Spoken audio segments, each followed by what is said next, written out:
Yeah, and well, at least for one, Inspired seemed to disagree with that sentiment that they were the fourth best team. He was saying he thinks that they are going to be more difficult than Team Liquid. He thinks that they are a better team, maybe not as strong individually, but their team play is better. They play the game, more the way he believes is the correct way to play. And he also gave a lot of credit to Huhi and Hambach, who I think have been fantastic for Sentinels. Absolutely, their connection to each other has been great in game, and already Sentinels is attacking one of the patterns that we noticed from LYON in the past few days, and that's with the Nocturne ban. So often in these game ones, the Orianna and the Azir get traded, but what LYON has consistently done is they trade and take the Nocturne because the Nocturne then turns the Control Mage matchup, but they've gone ahead, gotten rid of both the Akali and the Nocturne to hopefully protect Darkwing's Orianna first pick a little bit more. Yeah, I wouldn't be surprised if we are just going to see the Azir as the trade. Saint definitely a big fan of that pick in particular. And it is kind of the standard these days. Not as many AD jungle bans on the table as we had seen yesterday. We had been seeing so many bans in that series, focused on the AD junglers. That did push people a little bit outside of the norm as far as those picks go, even allowing us to see things like that Flicks pick Ornn in the jungle. Yeah, so as you mentioned, just trading the 2 picks. But now is likely to be the blind pick junglers, unless Inspired wants to do something crazy in game 1. Fairly unlikely, though, with very standard draft going on so far. All the global junglers have been banned away, with the Pantheon going out as well. And an interesting takeaway here, Inspired, while he is a fine Jarvan, I think it's more of a takeaway pick from Hambach, with Jarvan being one of his favorite picks. Yeah, I think, for a game 1, you're kind of expecting people to pick, one of Pantheon, which is banned out, and then Xin, Jarvan, Vi. Those are the other 3 that are generally kind of first game type of tier for those AD junglers. And it is basically exclusively AD junglers these days with the AP mid laners. So Hambach will get his choice if I'm expecting, as I said, the Vi or the Xin. It's really just what he thinks fits the composition. And in this case, it is going to be the Xin. And I think it makes sense for Sentinels because Huhi is such a strong engage player. They don't necessarily need to have Hambach, playing on that Vi, playing that engage role, because Huhi can easily fill that. This is where I'm really glad that we have Fearless, because I'm totally fine looking at the Orianna Azir handshake once a series. Yes. That's and great. Never again. And then, okay, the AD junglers, great guys, have at it. Renekton, perfect. Blind that thing that first game. And that's what we see in so many of these series. A little bit interesting, though, that they have already pulled out the Renekton, allowing Dokla an early counter pick if he chooses for this Renekton. Yep, the Varus, of course, is banned out, though, by LYON themselves. So that was the counter pick he was able to bring out yesterday against Morgan and get a solo kill in that matchup. Gnar is the standard answer that we see most of the time in the LCS. So Dokla doesn't necessarily have to go too crazy, and he is just going to lock in that Gnar. So pretty much as standard gets here for the first 3 picks on both sides. The top side of the map has been locked in, so it's just going to be bot lane focus bans. If I'm LYON, I'm probably targeting Huhi a bit, trying to trim that engage support pool a bit, and see if you can get a more preferential matchup as a result, because it feels like you kind of know, given the first 3, that Huhi is going to be playing engage. Absolutely. The Gnar is very standard from a theoretical perspective, but it's not really a Dokla pick. It's the first Gnar that he's played this year, and historically, in the 423 games on Games of Legends, he has only 11 Gnar games and 2 Gnar wins. So he's 2-9 on Gnar all time in his career, which, considering he's been playing in pro since 2017, very, very low pick rate actually for Dokla. So not a Gnar specialist by any means. No, absolutely. I mean, generally when you look at a lot of these longtime top laners, Gnar is one of their, at least in their top 5, right? Because it has been such a consistent champion for so long. Ashe is going to be banned out, which is kind of that double ban towards the Ashe Seraphine bot lane, which has become so highly prioritized these days. It is so strong. Nautilus going to be banned out on the other side. Still a ton of AD picks are up and available. Kind of conspicuously absent from the ban list right now are champions like Corki and Yunara, Aphelios, Ezreal. Those are the ones that I'm kind of expecting they will go towards in this first game. And it's just really dealer's choice, especially on the LYON side. They could just go one of these kind of hyper-scaling Lulu plus Aphelios or Yunara pairings, since they already have good engage with the Jarvan. Yeah, the Lulu as well as the Ashe bans from LYON definitely cut out, I'd say, 2 of the more explosive scaling lanes, like the Yunara Lulu as well as the Ashe Seraphine, which are oftentimes like game 1 drafts now with how the meta is evolving. So a lot of almost defensive banning there by LYON, but I'm still going to be really interested in this Gnar versus Renekton matchup, only because Impact, those are his 2 most played all time, is Renekton and Gnar. And then Dokla is just opting into, a Gnar Renekton battle with a Master. Yeah, Impact has a lot of experience in that kind of matchup. And Impact has been having a bit of a resurgence this year. Received a lot of criticism on his last year's performance with Team Liquid. Him and APA, honestly, a lot of people felt like kind of got thrown under the bus. But lo and behold, they have both surpassed what TL has accomplished this split, which has got to feel really good for them with TL getting knocked out yesterday. Must be super vindicating for them. Karma Israel. Outlasting TL. TL, I also can't believe I didn't mention it, finished 4th again. It just, you know, the more things change, the more they stay the same. Well, Karma gets locked in, so that almost guarantees it's going to be Karma Ezreal. And Berserker had a really impressive Ezreal game in their final game against Jan's Lucian, was really out-trading him in the mid lane, showcasing his skill on that pick. Looked really, really strong. So the question is, where does Sentinels want to go? Corki Nami would be a really powerful laning duo to try to match. It does mean they are very light on engage, but that is the option that they're looking for. So it is a bit of a different style of comp here for Sentinels because your only true engage is, you know, Xin dashing in, a Renekton flank, you know, Nami tidal wave. There's no real guaranteed go buttons. Whereas on the other side, you have Inspired on Jarvan, who has that clear start to a fight. Jarvan and Azir, the main engagers for LYON. For Sentinels, it's anyone with Orianna Ball flashing with the ult is kind of what they're going to have to do. But I would say, just because of the relative mobility of the Sentinels team comp, there's fairly low engage on both sides, so I would expect a slightly slower pace of game unless someone tries to play really aggressively in the enemy space. Yeah, it'll be interesting to see if Inspired wants to get active early. He is a player who generally highly prioritizes his farm, wants to keep his CS up, you know, really is an incredible team fighter, but he can play all of the different styles. And I do have some concerns for Sentinels because, you know, when I'm looking over there, you are really light on engage, and you're really light on engage against Ezreal and Azir, who are two champions that are very difficult to lock down. You know, great disengage, obviously, with the Emperor's Divide. Ezreal's just hard to lock down, period. So I am a little bit worried for them. And yes, there is good mobility on the Sentinel side, but I think Orianna is kind of that clear target for the Jarvan. You know, lock down the Orianna. If she doesn't have flash, that can be problematic. So we'll see how Sentinels is going to problem solve. They have really strong lanes. So hey, when you're light on engage, it doesn't always matter if you win your lanes because you can get ahead, be first to the objective. Yeah, I give a slight edge to the LYON draft. Also a slight edge to LYON in this series based off of what we've seen yesterday in their run through the lower bracket. Going to be very interesting to see who takes this series and goes on to face Cloud9 in the grand finals tomorrow. It's going to be exciting, kicking things off here. One team going to be moving on to finals to face Cloud9 tomorrow, and the other will be eliminated in third place, but they will still go to Brazil either way. So both these teams have at least secured a trip there to compete in America's Cup. But game one going to be kicking things off, and interested to see what kind of a pace Sentinels wants to play, how aggressive they're going to get here. LYON, of course, just had, you know, a 4-game series yesterday, so I think that they're going to be feeling a lot more kind of warmed up, so to speak, compared to Sentinels. Yeah, that's always the balance between fatigue versus warmed up.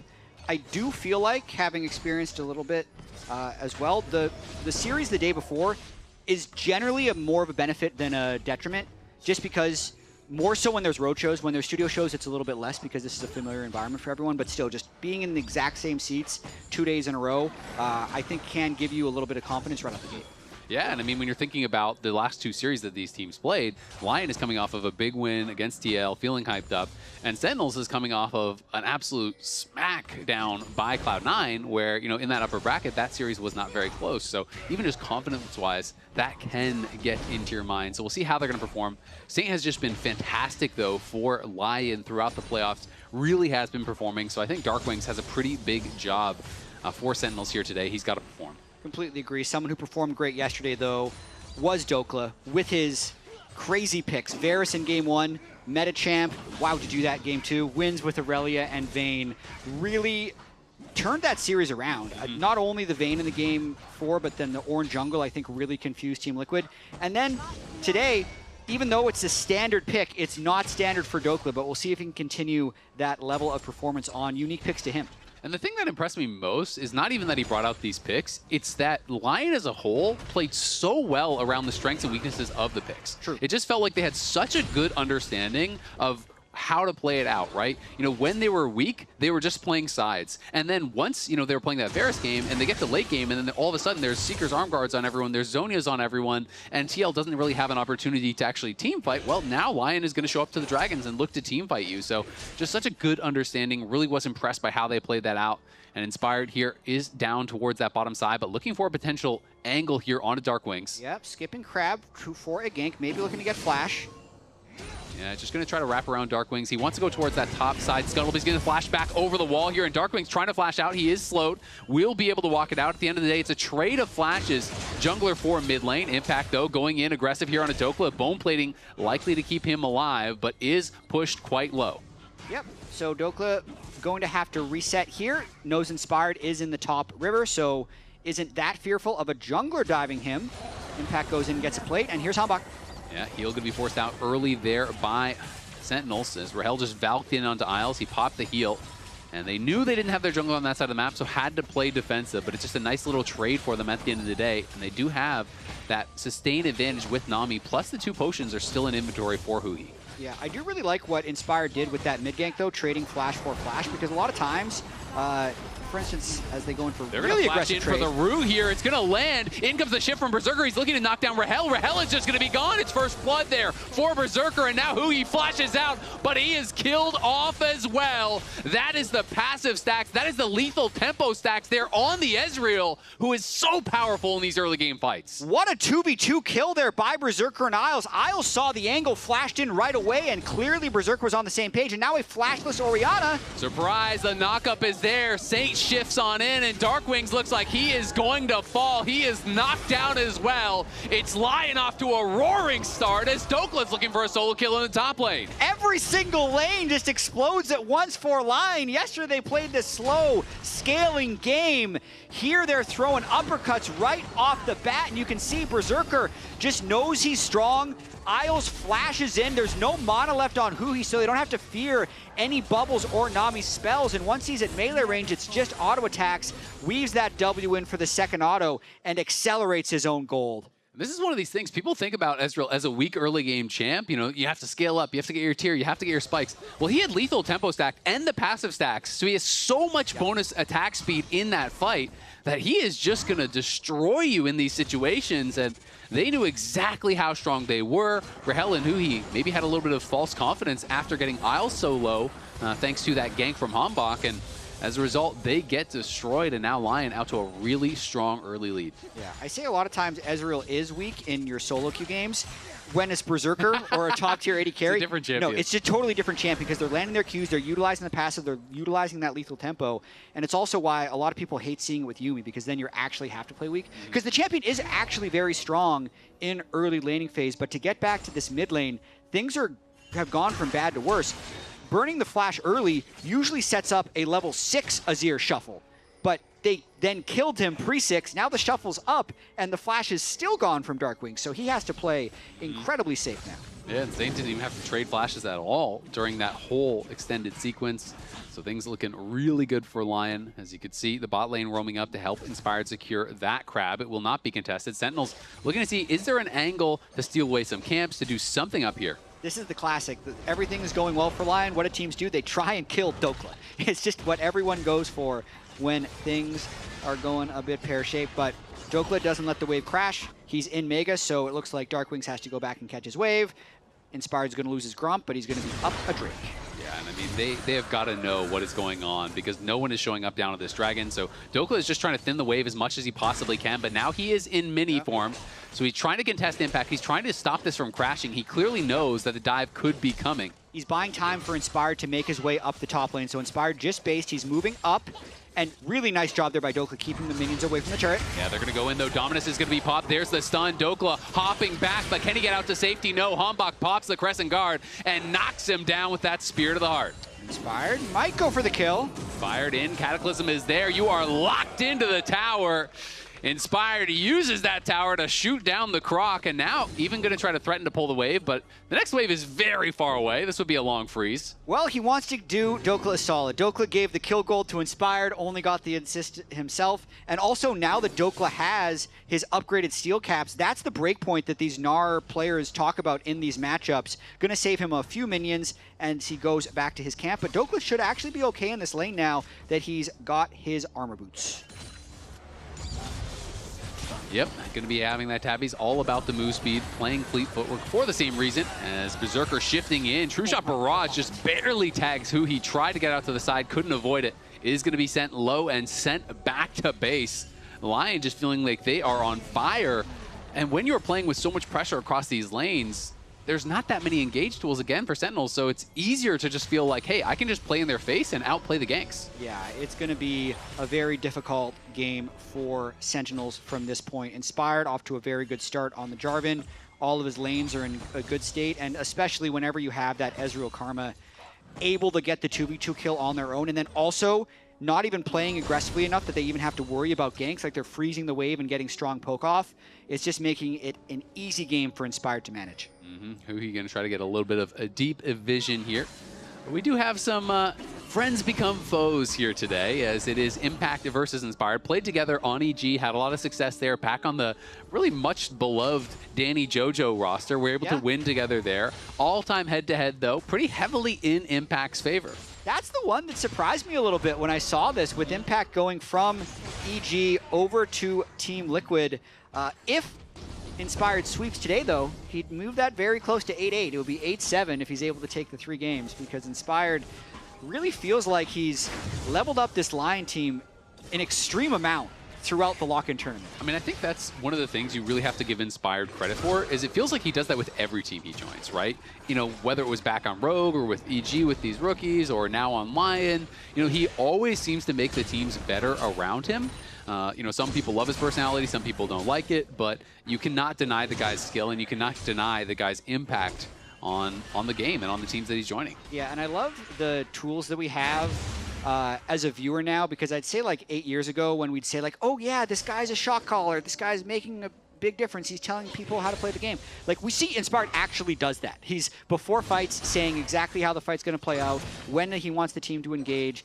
Mid-fight, he's shot calling. Post-fight, he's saying what to do next. It's really impressive to watch. It really is extremely impressive. And having gotten to be on the desk with him and have chats with him over the years, I'm always impressed by the minutia he knows in these matchups. As Saint is going to go in, looks for the Emperor's Divide. Nice flash from Darkwings, keeps him safe because Inspired was waiting the wings. But you can talk to him about, is Inspired now going to look back? Can't quite get in range. So Darkwing's playing this well. Yeah, you can talk to him about the specifics of a mid lane matchup, of a bot lane matchup, of a top lane matchup. He has opinions and strong feelings about every detail in the game. Even support play. So after the series yesterday, I was able to overhear a discussion he had with Isles. They talked for about 3 minutes about one Karma teamfight and how the Karma should be using the abilities. So it takes a lot of energy for Inspired for sure, and you know that he got a little burned out at the end of last year, but he is refreshed currently on this LYON team, trying to win lock-in tournament. Absolutely is. Impact, though, the one with an advantage for Sentinels right now, just a couple hundred gold in his favor. The real problem is going to be the bot lane for sure, as Berserker, again, talked about it in draft, very hard to lock down the Ezreal when you have no hard engage, and he is playing with a real advantage. Already has the Triforce completed, stacking up the tier. Berserker's going to be in an incredible spot, and Inspired is just playing towards his lanes. You know, he's farming efficiently, he's showing up to cover these pushing lanes and looking for as many gank opportunities as he can find. Hombok, though? Saint has to dash away as Inspired's taking a little bit of control of the bot jungle, really trying to set up with this Mountain Drake starting in about 13 seconds. Looking for that, as we can see the first Master Card power spike of the game coming through. An early Nashers for Saint, which is really going to help to ramp up the damage for this next objective fight. Yeah, any type of extended fight, he's going to be pumping out a lot here. And it's actually Sentinels who pull the Drake, but it's a little bit difficult here. They might be hoping for some type of Xin knockup. Yeah, they have to run away from that one with no real way of turning off the Drake when LYON retakes. Yeah, it's very, very difficult because LYON have the bot lane push. Berserker's going to come over and look for this poke. Miles in the area. You can see the ball strapped to Hombok, but Saint is going to be pushing in mid lane, and LYON are just trying to get control of these lanes first, then move to the fight. Now Hombok going back in. How many more times can we do this? Go back, hit the wave, collapse on Drake, see Sentinels walk away, and then Sentinels goes, catches the wave again. I think Sentinels are trying to buy a little bit of time here, but Dokla is prepping his Gnar bar as well. True Shot Barrage going to go wide. Hanbok still working on this Dragon. Looks like it might just be a flip here as this is getting incredibly low, and Lion decide, you know what? It's not worth the risk. We're just going to back off, continue playing for these waves as Berserker grabs a plate there. I mean, that was a situation where Sentinels was willing to sacrifice more minions for the Drake than Lion was. Saint went back to mid lane, Berserker went back to bot lane, and you could see Inspired, just looking at the state of the game, decided he didn't want to try and walk through to give Sentinels a team fight that they wouldn't otherwise be able to force themselves. Now he's top lane. Yeah, Dokla could be in some trouble here. Saint and Inspired coming in to try to back him up. Hanbok is behind Impact, but Impact gets the bad news that Lion is there to cover their top laner. And he chased him for a while, so he actually lost, a few minions there, most of a wave, as he was chasing Dokla, who was just kind of proxying between towers, trying to be as annoying as he possibly could. Absolutely, and Berserker trying to apply more pressure on the bot lane here as well. When we look at the way that Lion won their series yesterday against Team Liquid, it did feel like the laning strength of Team Liquid was top lane with Morgan, and in draft, they specifically tried to take that away from Team Liquid, and it was very successful. And then yesterday in the interview, Inspired mentioned actually Huhi and Hanbok, they're what's really strong about Sentinels and how they're always connected, but with this Ezreal Karma and how well Isles and Berserker are playing it, Huhi doesn't get the opportunity to roam. He's stuck in this lane the entire time because of the advantage that Lion has created, so they've also, in a sense, taken that strength away from Sentinels with the way they've drafted this game one. Yeah, absolutely. I think Sentinels felt pressured to draft a strong 2v2 because they're going up against Ezreal Karma. So they're saying, hey, maybe I can't play Rakan or something. We'll get blasted in lane too hard. Unfortunately for them, they lost lane anyway and now don't have Huhi on an engage champ, which is such a strength for him. Dokka was able to pick up the red buff that had been stolen away from the enemy jungle, and that's going to feel really nice in this range versus melee matchup. Interesting to see that Darkwings is also going for the torch build here instead of what we've seen become so popular, which is just Ludens into Shadowflame. Like the full-on burst style builds are so popular for Orianna these days, and instead it is going to be that Blackfire torch, just going a little bit of a different route. Yeah, maybe a little bit more poke with the Blackfire torch here. I think this is probably, certain control mage players will get mad. They all kind of average out to be very similar. They're just all the AP mana damagey items, so I think the Blackfire torch is totally fine. Yeah, it's definitely fine. I think it'll be interesting to see where he goes from here, if he is going flat AP or if he's going more, utility, if he's stacking burn or going more defensive. Because I do think against these teams, especially when you're lacking an engage, having that really powerful upfront burst of Ludens, Shadowflame, Deathcap, Sorg Boots, for that kind of like one punch is sometimes the only chance you'll get to connect damage onto these targets. But Sentinels and Lion just scrapping it out here around mid lane.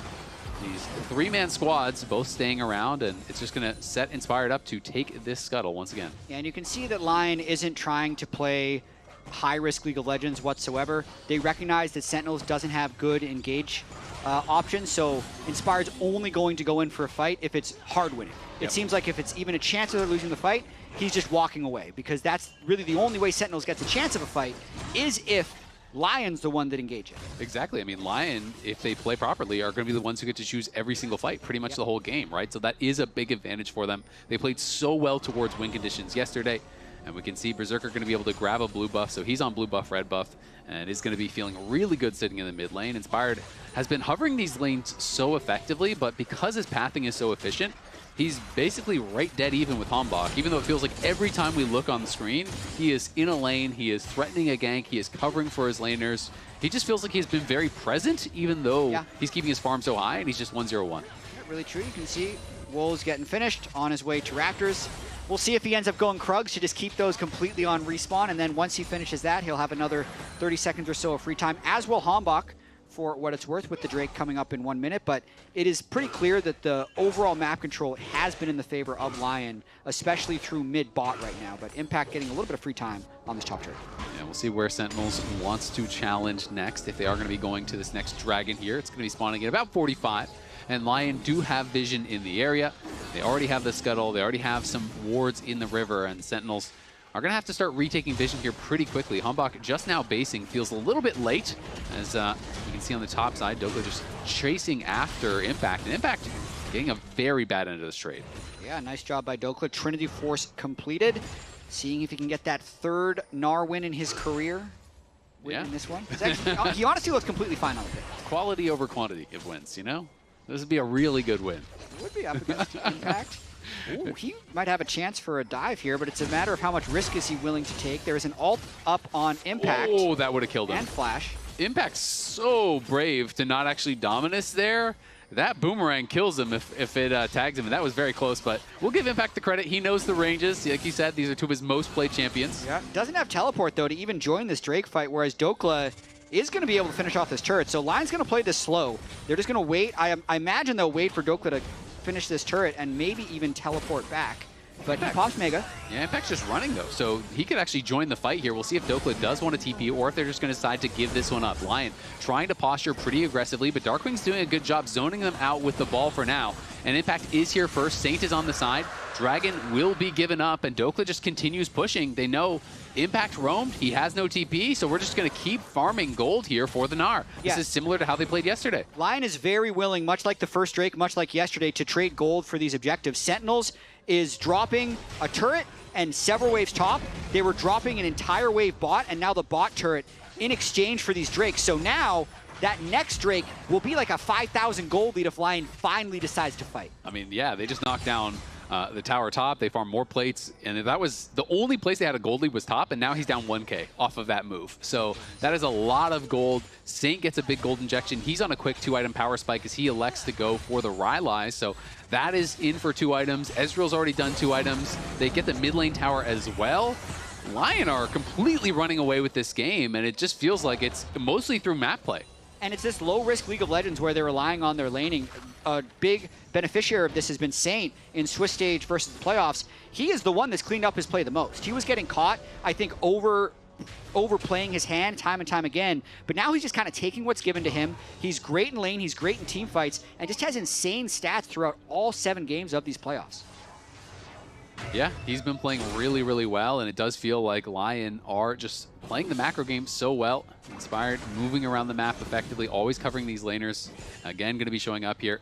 And this was kind of similar to an issue that Sentinels ran into against C9 last week, where, you know, they had this 5-man play where they moved top. And so this is talking about Sven in that matchup, because he was such a big part. This is basically the gold amount that they had at 5 minutes into the game. And then over a couple minutes, it really was even, you could isolate it even more. It went from basically a 250 gold lead to a 2,000 gold lead, where Sentinels sent 5 members top, tried to look for this play, and C9 just played the map, farmed towers, then, you know, got the full tower for Sven bot, pulled off a dive, got him first blood, and it just felt like the game was over. And it is feeling kind of similar to this one, where it feels like Sentinels are feeling pressured. Hey, we really got to get this dragon. We got to stack these dragons. Impact, you need to get down here. You have no TP. And LYON's like, okay, sure, cool. You have 2 dragons. We have a 5,000 gold lead. I think that's a really good call out, that it's almost exactly the same thing that happened. Although in this case, I'd say it is still, like, quote, better play by Sentinels than last week, because last week it was all around a top dive that didn't materialize. Here, like, actually, they are right. Their only win condition is stacking Drakes, because if they can ever force LYON to fight them, it would be at a Soul or a Baron. But it's just the fact that LYON also knows Sentinels win conditions, and Inspired is making sure that they're prioritizing gold for when they eventually have to fight anyway. And Inspired now completes his second item. Dokla surely will be on his second item before this next dragon, you have to think. So LYON all going to be on pretty big power spikes, and the question is if people like Darkwings can really catch up, if Impact can catch up and get to that item completion.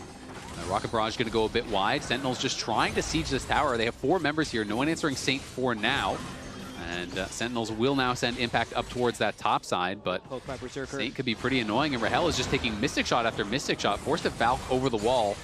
And they're bleeding out minions on that top side as Dokla as well, and the bot side is kind of chasing Darkwings out of the lane. Yeah, but I mean, just look at the waves. They were, a lot of times, they're setting up in all 3 waves at once. They're doing a lot of 1-3-1, which normally is pretty risky because the other team can overload one side and dive you, but because it's such a low engaged comp, they're kind of just chilling in 3v4s. They're like, okay, you're going to send 4 mid, maybe you get a plate. Inspired doesn't even show in that Raptor bush. He's saying, okay, if you dive, then I'll show up, because that's when I'd actually have to fight. But otherwise, I'm totally fine. You get a plate, my Azir gets a whole wave top lane that you're dropping, and this gold lead is just ever increasing. Yeah, the explosive engage for Sentinels is pretty much Impact flashes and stuns you, and that's basically all they have. Or you can try to prep Q3 for Hambach and then flash in and knock someone up in Shockwave, things like this.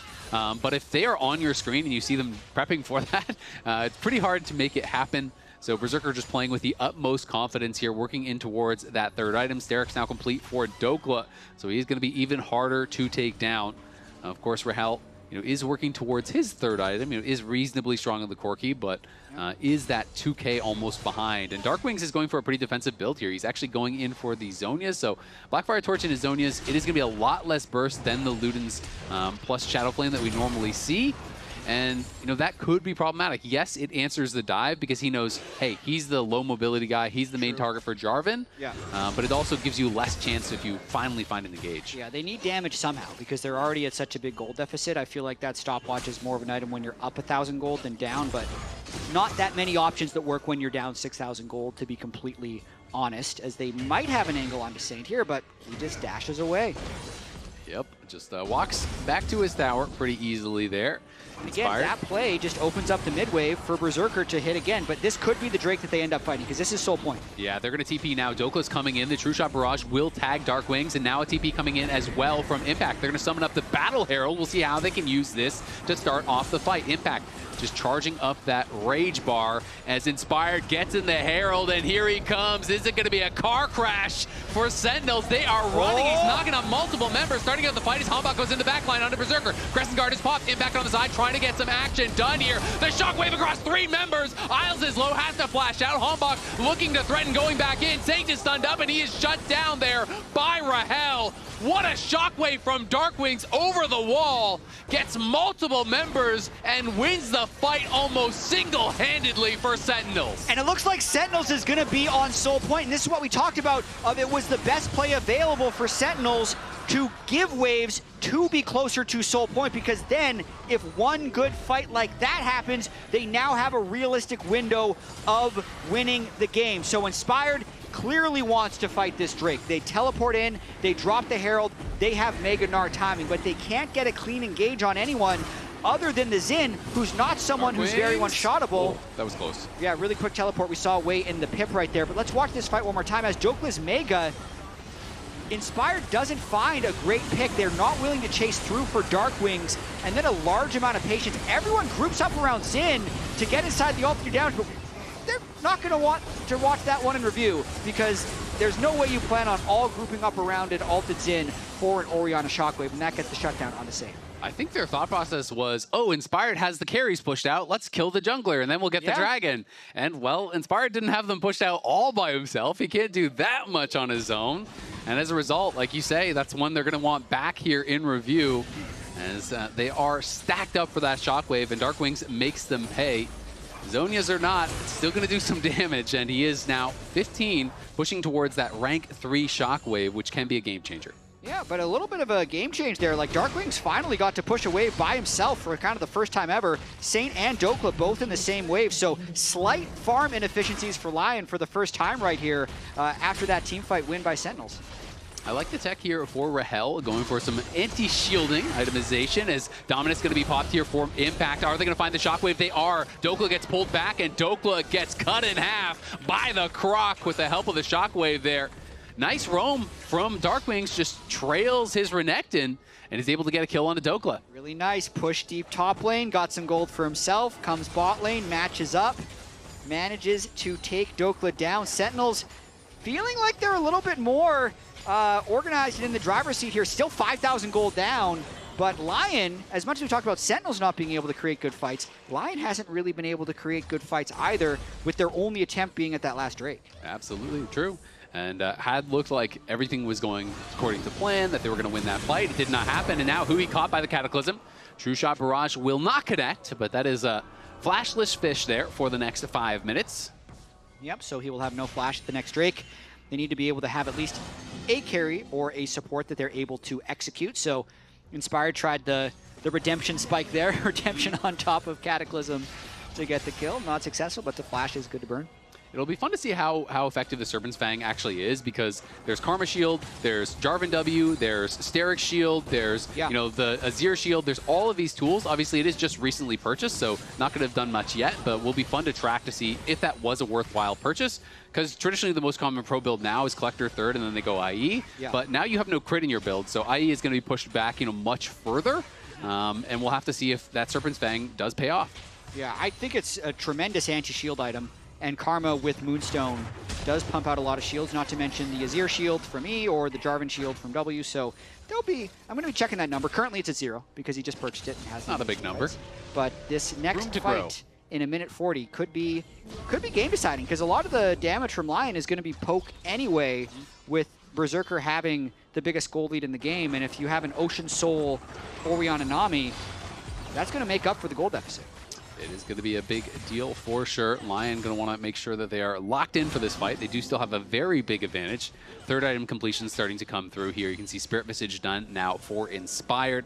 He's just going to be running at Darkwings, I feel like. That's going to be his job. Just keep Darkwings out of the fight and allow your carries to knock down their front line. Because if Inspired can push back the Ori, I feel like the fights are going to be pretty darn hard to win for Sentinels. Yeah, they have so much range with the Azir and the Ezreal, which can typically keep lanes pushed. I mean, there's even a chance that if they have this bot and mid-wave pushed deep enough, that Sentinels doesn't even move in for this Drake. Because previously LYON had been prioritizing gold and then needing to enter the Drake. But with the current state of the map, like, they're not allowing this space to be taken at all. So it's now Sentinels that has to walk in, and that's when LYON might go for a fight. You can see Impact has moved early, already down towards mid lane, where Dokla, as usual, just continuing to push. Berserker just shifts forward as Hanbok is trying to wrap around on Saint. Will they go for him right here, right now? 4 members wrapping in on Saint. Saint is just going to shift back towards his tower, and the TPing Dokla. Inspired is in the area, but LYON are still very sectioned off. Can Hanbok find a fight? Dokla going to be looking for Huhi. Huhi without flash, as you've said. He's going to be the first casualty in this fight. Impact popping the dominance, flashing in. They're going to try to turn this one around. Can they burst down Inspired? Cataclysm comes out, but he's knocked down during the flag and drag. Dokla on the side, dueling against Rahel, but Rahel is winning that one. Hanbok goes back in with the Crescent Guard, but is pushed back by the Emperor's Divide. LYON continuing the fight as Berserker shifts forward. Mystic Shot after Mystic Shot connecting. Impact has to run. The shift is back up. Impact is low. He has got to get out of there. But LYON has to keep fighting. They have no jungler, so if Sentinel was able to start the Dragon, they'd be able to win the Smite fight. It's just Impact is low, and Berserker is poking. Looking at Summoner spells, there's still flash on both LYON carries. The True Shot Barrage just barely misses Impact, but his recall was stopped. Darkwings has TP'd back, rejoined the team. Dokla charging up the Narbar now. Has to fight. They but can't let them hit Sentinels, this. They're just giving it. Their jungler is dead. They don't feel they can get back in. Can Berserker have a miracle steal here? It is not looking likely. That is Soul for Sentinels. LYON controlling the game, it felt like, for 20+ minutes, but back-to-back fights. Sentinels just makes it happen at the Dragons. That was such a chaotic sequence, starting with the attempted play. Now LYON's going for a fight. Has to flash out. The Mystic Shot goes wide, so they do at least push him back, and they get his flash and ulti. I'm surprised at the way this ended. Not really surprised with the way it started. So a nice overload there by Sentinels to not create good fight lines for LYON to start with, but for instance, when they get the... We're back to live. Hui's in trouble. He's going to get knocked back by the Emperor's Divide, as is Hanbok. Hanbok pops the Crescent Guard, but it does absolutely nothing. Rahel on the run, but you got nowhere to go. It's a double for Berserker as he is going crazy. The knock-up from Inspired comes through. The tether route is there. Impact is going to fall as well. LYON may just end the game. Flag, drag, knock-up. The Zonias will only buy you some time, but it changes nothing at the end of the day. It's a quadra for Berserker, and LYON may have just won the game. I think it's actually over. They find a pick in the jungle. 20 seconds on Hanbok, 8 seconds on Hui, but all 5 are alive for LYON, and that mid-wave could not get to the Nexus fast enough for LYON. Isles trying to keep them away here at the Nexus, just zoning them back, but LYON are knocking down these towers, and LYON may have stumbled in the Dragon fights, but in the end, it doesn't even matter. 31 minutes in, the Nexus will fall. LYON take game number 1. I mean, Berserker ends 7-0-1. Chat members of Sentinels, but regardless, it is still 1-0. 10 champions are banned from Fearless, and we're into game 2. Yeah, it is a funny game because I could show you 90% of that game, and you would think that LYON's completely dominated and there was never a blip on the radar. I just wouldn't show you the 2 Dragon fights that they lost. Yeah. And if I showed you everything else, you'd be like, wow, what a clean game. That was perfect from LYON. Yep. But Sentinels did get Soul, and then from that spot, it was basically an even game because they were down 5K, but they had Soul. So they could have easily won from there. Of course, well, And then they made like the biggest blunder and lost a team fight in a massive landslide fashion. Instantly lost the game right after that, and we saw Golden Glue in shock on the coach cams watching that happen. But yeah, it's hard to know, how close it's going to be after that one, because LYON obviously controlled the vast majority of it. Also, really curious to see, are we going to get twists and turns from LYON in the draft, or was that really just, hey, Morgan is the only problem on TL, Dokla, you draft range top and just make sure he can't take over the game, and that's how we'll win? That remains to be seen. I mean, just thinking go out loud. sports, true. Thinking out loud, go sports ball, and esports. LYON, I think, will scale the risk of their draft based off of how strong they think the opponent is. So I feel like the risks they took with Dokla in that draft yesterday against Morgan were in part because they thought Morgan was such an exceptional laner, so they found a way to equalize that advantage. Whereas if LYON just thinks that they're stronger across the board than Sentinels, I think we're going to see very standard drafts across the board from Sentinels, and they hopefully save their curveballs for the finals tomorrow against SEN. Makes a lot of sense. I do think it's always really cool, though, because even if you bring that out in one series and you intend to never play it again ever, it's always in the back of people's minds. It's that little itch in the back of your brain when you're drafting against him, like, ooh, but what if this Varus goes top? We can't play Renekton now. Yeah, that Ornn, is it a jungler? Exactly, right? Like, you really do have to think about that, and I think that is very, very cool. Pick Teemo. I think you're in for some bad times if you're open for the Teemo pick. But Nico got picked, and we do have Ashe, which probably means Ashe Seraphine for Sentinels, which, of course, it was banned out in the second phase, but is open here. Man, Ashe Seraphine just seems so strong every time I see it. I love any time a team can go for it. The Nico was locked in, so that definitely opens them up to be able to play it. They were able to win with this in their series against DSG. They just straight up outscaled. The Blitz counter definitely didn't work in that instance. I'm really curious on your take on this, because I always think it's interesting when there is something that in the meta is objectively strong, but I feel is bad for a team because there's a player on their team that is so important. It's kind of like with Team Liquid, right? People will think about Team Liquid when Core's not in the engage and like, they don't look good with Core and Enchanters. Well, Core won Worlds in the Art and Sensor meta. He's a great Enchanter player, but TL kind of needs him to engage. And I kind of feel like when I'm watching Sentinels, I'm like, yeah, he's a great Enchanter player, but when he's not on engage, the team does not look the same. So every time I see them draft an Enchanter, I'm like, ooh, I don't know how Sentinels is going to do here. I'd also say that the meta is moving heavily towards Enchanters, though, so you just kind of have to do it, especially when stuff like this is up, because if they're trying to pick, let's say he locks Alistair into an already strong Nico when Berserker Isles is already slamming them in lane, you're just losing the game that way anyway, so picking the Ashe Seraphine at least is an attempt to give them a lane to play through. And we'll see if that can be successful. Definitely want to see them have a little bit more engaged tools here. Of course, the Ashe does give you something from the bot lane. The Enchanted Crystal Arrow, nice to try to start out fights, as we have Dokla likely to be playing the Mbessa, but of course it could be flexed to Inspired. That is something that they did really well, flexing between top and jungle yesterday. Wukong coming through, though, for Hombox. So Sentinels already way more standard engage tools, way more team fight focused. Wukong goes in, you encore off of him, that flies in the back line. You have the arrow to start things out as well. Beautiful 1, 2, 3 there from Sentinels. We'll just have to lock in their solo laners after the 4-5 bans. Have to be a little bit careful because of that flexible Mbessa, and more bans going towards Saint in the mid lane, really trying to protect Darkwings' control mage pool. It's something that he's been, I'd say, more unique than other mid laners in the league, in the sense that, like, Hui is likely coming down in every best of 5. You're usually going to see him on Victor. Maybe he pulls out the Veigar. So he has his own pocket of mages, control mages, but a lot of times they want to protect him in bans from things like Akali. Yeah, absolutely. That is his comfort, but yeah, it is cool because, I liked when he brought out the Veigar. That was in a situation that I think really, really did work well. And so we'll see if Darkwings can continue to find those. Ahri going to get banned out alongside that Akali. So some of the aggressive picks being taken away here from Saint, as it is the Aatrox ban. So that's going to be taken away from Impact. That is definitely one of Impact's long time, comfort picks here. Of course, we haven't seen Sion or anything like that just yet, so Impact can always go towards comfort there. But Impact in general has been actually super flexible so far this split. Yeah. He's thought of as like just the tank guy, but when you look at champions played, he is one of the deepest champion pools so far this split of any top laner in the league. Dude, he's played 12 champions so far in the 16 games that they played. And Dokla, after last series playing Varus, Aurelia, Vayne, that only took him to 8. Yep. So the Gnar took him to 9.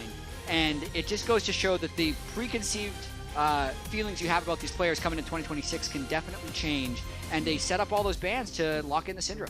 Okay, so Syndra's going to be coming through here for Dark Wings. A little bit more of an aggressive option, but still kind of fits that control mage build, and they are saving counter pick for impact. Whether that is just to try to actually pound a matchup or to just round out the composition, that remains to be seen. Yone is one of these aggressive champions that they kind of were throwing bans down to protect, and is actually also the only AD mid laner that is really being played, period. Everything else is an AP mid laner, so now I think we are either going to get, you know, some sort of interesting AP jungle coming through, or maybe an AP top laner. They could, of course, just go full physical and say who cares, but then Zhonya's and Tabbies and all these sorts of things do get a lot of value, so there is some risk to doing that. Yeah, could leave the door open for Inspired to play something really fun, or, I mean, Malphite does some magic damage. I wouldn't call it fun. Yeah, I mean, my worry for LYON is, yes, Ambessa is a good matchup into something like a Scion, but if he just goes Scion and he gets to a certain point in a team fight, you can't hurt him. You have Jhin and then, you know, some melee champions. Of course, the plan here for LYON is, even if you draft a tank, to dive past that tank and kill off your back line. So instead, Impact considering the Gwen here. We'll see what the final lock-in is going to be. But of course, you have Ashe and Syndra, two champions with no dashes that are going to be going up against Malphite, as well as Ambessa, as well as Nico, as well as Yone. The amount of dive there is crazy. So the Jax as an answer here, better matchup to the Ambessa, and it's going to be more about that counter engage. You know, if you're all trying to dive in, you throw down the counter strike, you maybe get a lot of damage out and turn around and fight. And I'm definitely going to trust Impact on whether or not it's a worthy Scion angle. I feel like the Scion into Ambessa and Yone is just going to give them no push in either of the side lanes, and then Syndra being low mobility against all that engage also wouldn't be able to touch the side lane. So that's why I feel like Impact is compelled to pick Jax here, because it can actually do well into both of those and give them something to play off of. Otherwise, I feel like it would be a situation like in game one where they're just down 5,000 gold before the third Drake. So while technically Scion would be like hard to kill, they just wouldn't have a way of playing the map, which is why I like the Jax pick. This is an interesting game because I feel like games like this often come down to who engages first, right? If Malphite starts off the fight and hits an ultimate on the Syndra or the Ashe, you're probably already cooked, because the follow-up there from these melee solo laners is going to be devastating. They're probably one-shot.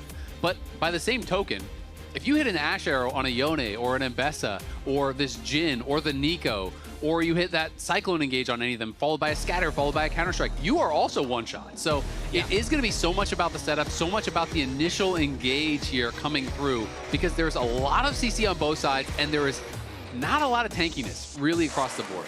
I agree. This could be a very explosive game, and I'm giving a slight edge to Sentinels here in the draft phase, because I feel like they have more engaged tools. I think they have better scaling, and they have more champions that, if this thing gets going, it's going to be very hard for LYON to answer. So I think if Impact or Hambach get a lot of gold, they're going to run over this game with what they're able to accomplish.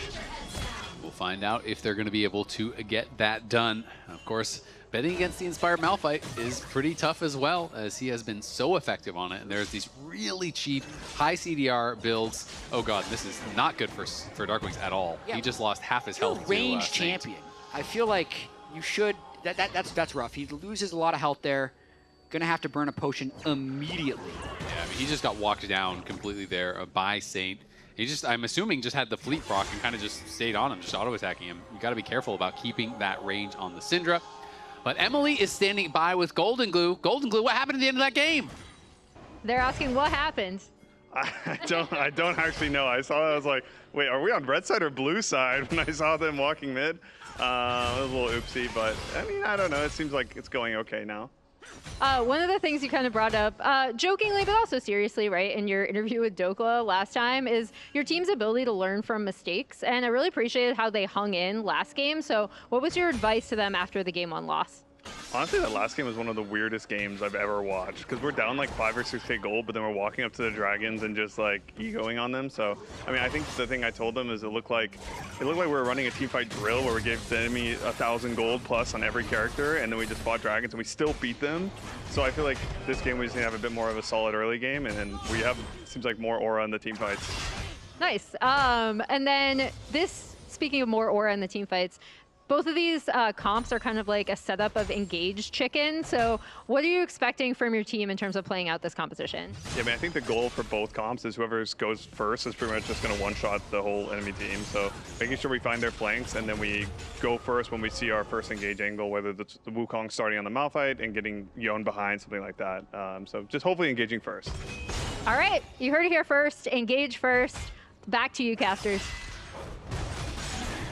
Love to hear Golden Glue right there, and I agree with engaging first. And there's so many tools to engage first from both teams, but that all does get set up by who can win the lanes. And during that interview, everyone used all their health potions. So every lane is playing extremely aggressive already in this early game as well. Yeah, they really are. It's been a lot of trading back and forth, some early bases coming through on the bot side. You can see that Berserker and Niles both went back and got that refillable potion, plus the Cull grabbed there for Berserker.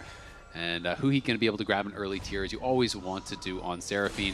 And the scaling is so powerful on this champion as long as you have enough mana to stay in the fights. And Inspired actually canceled his base, so they're thinking there is a potential angle here. Counter-Strike going forward from Impact is going to be able to find Dokla. But Ambach just kind of too far away, and now in comes Inspired as Sentinel's going to get the bad news here. Rahel on the run, the 4-shot comes through, and he just gets deleted there.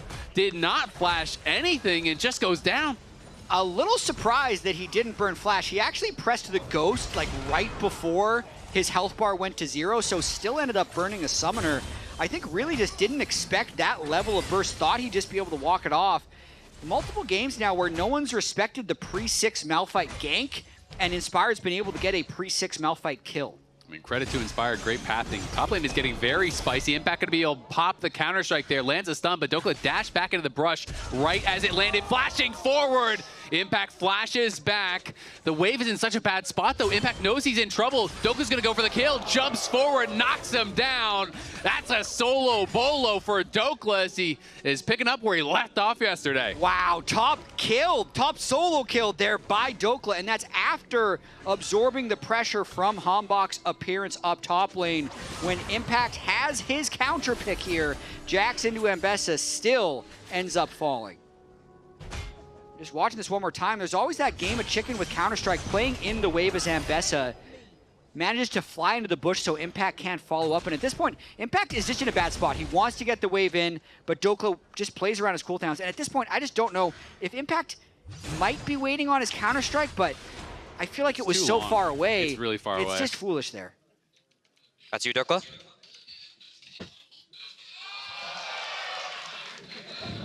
Unfazed. Huh? He feels nothing until the Nexus falls. At least the support hypes him up. Yeah, I mean, that was Impact getting really greedy. Counter-Strike is a really long cooldown at rank 1. Yeah, it's 6 seconds left on the cooldown. Yeah. He has no trinket to jump to. It's just not respecting Dokla's ability to just all in him. I mean, that is one of the scary things about laning against Ambessa. Ambessa always has a dash up. Everything that Ambessa does is dash, right? Yeah. So you have to pay respect to that. He did not, and he gets punished very heavily. He's going to jump forward now. Dokla just jumping backwards, kiting it out. Dokla's wave in a little bit of an awkward spot, so he's going to go for some vision here, seeing if there is a honey fruit to eat up and try to heal through that.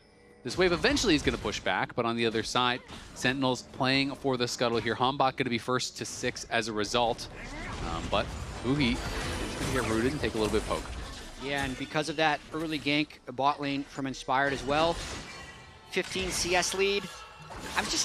I had to go back and check. I'm still perplexed by that Impact death. He wasn't even close to level 6 either. No. So just an absolute misplay there. Is up in CS though with the way the waves have ended up bouncing, so it's only 100 gold. Won't actually matter that much for the matchup.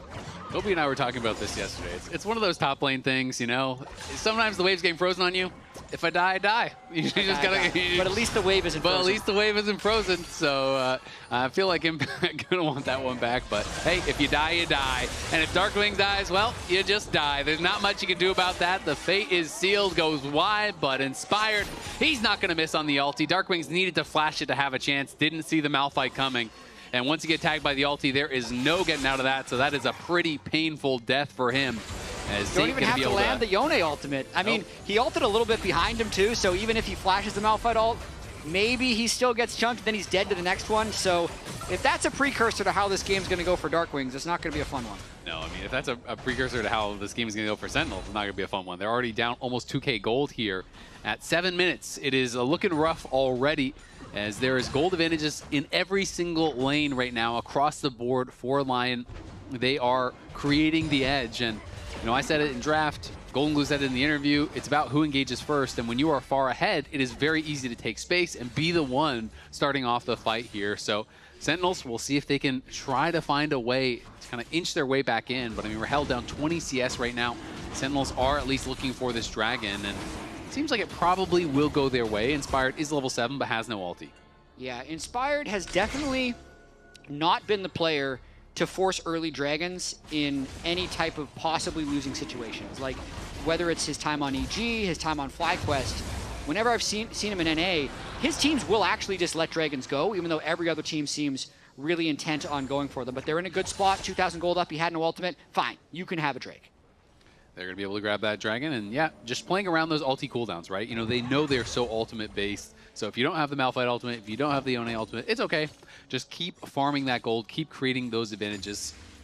Yeah, but LYON in general has actually looked exceptional in the last few weeks, but it didn't start that way. They won week 1 against Dignitas, dropped to C9, had that best-of-3 loss to DSG when most of people jumped off the LYON train, but then with their 3-0 of FlyQuest and their 3-1 of TL, have poised themselves to be one series away from the lock-in final. So it just took a little bit of time. There was a 2-week gap between the DSG and the FlyQuest game where they just saw incredible improvement. They really did, and SEN in particular has been fantastic. The whole team just looks way more coordinated. And it's kind of funny because Golden Glue had a tweet where, after they lost to C9, he was talking about they focused primarily on their early game, and their early game was admittedly, pretty close for the first, 10 minutes or whatever of the game, every game against C9, but they need to then go back focusing on their team fights. So coming to this week, you're thinking they're focusing on the team fights. Well, maybe they should have focused on the early game because the early games have been tough here against LYON. Whenever I hear focus on early game, I don't know exactly what that is. Like, try really hard in lane. Like, it's the hardest thing to train as a player. Like, yeah, Chovy, just work on your early game. Like, it's just how do you specifically do that? I understand that it works. Don't miss CS and win the lane, chat. It's simple. I understand. Just prioritize like team fighting a little bit less, or like Drake setups, and more about how we specifically want to team up in the early game. But speaking of strength of schedule, Sentinels has kind of had the opposite road of LYON, as we actually see a gank coming in the top lane. Yeah, Hambach is going to be spotted. Will they be able to chase Dokla down? He has the flash, doesn't even need to use it, and now he's going to go back in. It's the combo onto Impact, and he falls again in a hurry. It's a rock to the face as LYON go up 4-0. Sentinels isn't even getting to flash. If Impact had flashed that original Ambessa ult, maybe he could have lived through that, but because it connects, Inspired Dokla link up for another one. And just like we said, if Impact Hambach get ahead in this game, it could be one-sided. Well, same can be true for Dokla Inspired. Eclipse completed, Inspired well on his way to another strong Malphite game. Yeah, looking really, really good. And as you said, you just have to flash the initial part. If you flash the public execution, I don't think Inspired ever gets in range, and I don't even think they try it, right? Because then Dokla doesn't close the gap either, so Inspired wouldn't want to just go into the 1v2. And if he did, Hambach can maybe cyclone him, he could turn it around. But Sentinel solo laners being unable to flash that, let's be honest, when you're playing on 0 ping at a pro level, that is just kind of a requirement. When you're playing against Malphite, you have to be able to flash the ulti, or you are going to be in a lot of trouble. It's just, this champion is so powerful, and it's basically one ability that is so powerful. So if you're able to flash it, you can generally win those fights. Absolutely, and now it's a 800 gold lead for the Ambessa, 600 gold lead for the Malphite over the Wukong, who's yet to complete Trinity Force, but the arrow connects. Can Darkwings knock him down, unleashes the power onto Saint, gets the kill thanks to the long-range arrow there from Rahel. Really well done by Sentinels to get one back. Boys, those don't land often, but when they do, they almost always lead to kills. Saint does not flash that arrow either. Definitely had like a nice path over the Fog of War, so he didn't have great visibility on it. Crazy, Saint was it amazing in the Fog of War game where you had to flash Nidalee Spears to beat all the other LCS pros? Couldn't flash the big Nidalee Spear there in the Ash Arrow. The Dokla. Oh dear. Uh-oh, Inspired is here again, and Impact is dead again. This is looking like he's wishing he played Sion. Yeah, Sion, if you're going to be down 0-3-0, Sion's a way better pick. I mean, Jax is going to be useless this game. This is going to be really tough, I think, to problem solve for Sentinels when they are this far down. So they're going to send Darkwings top.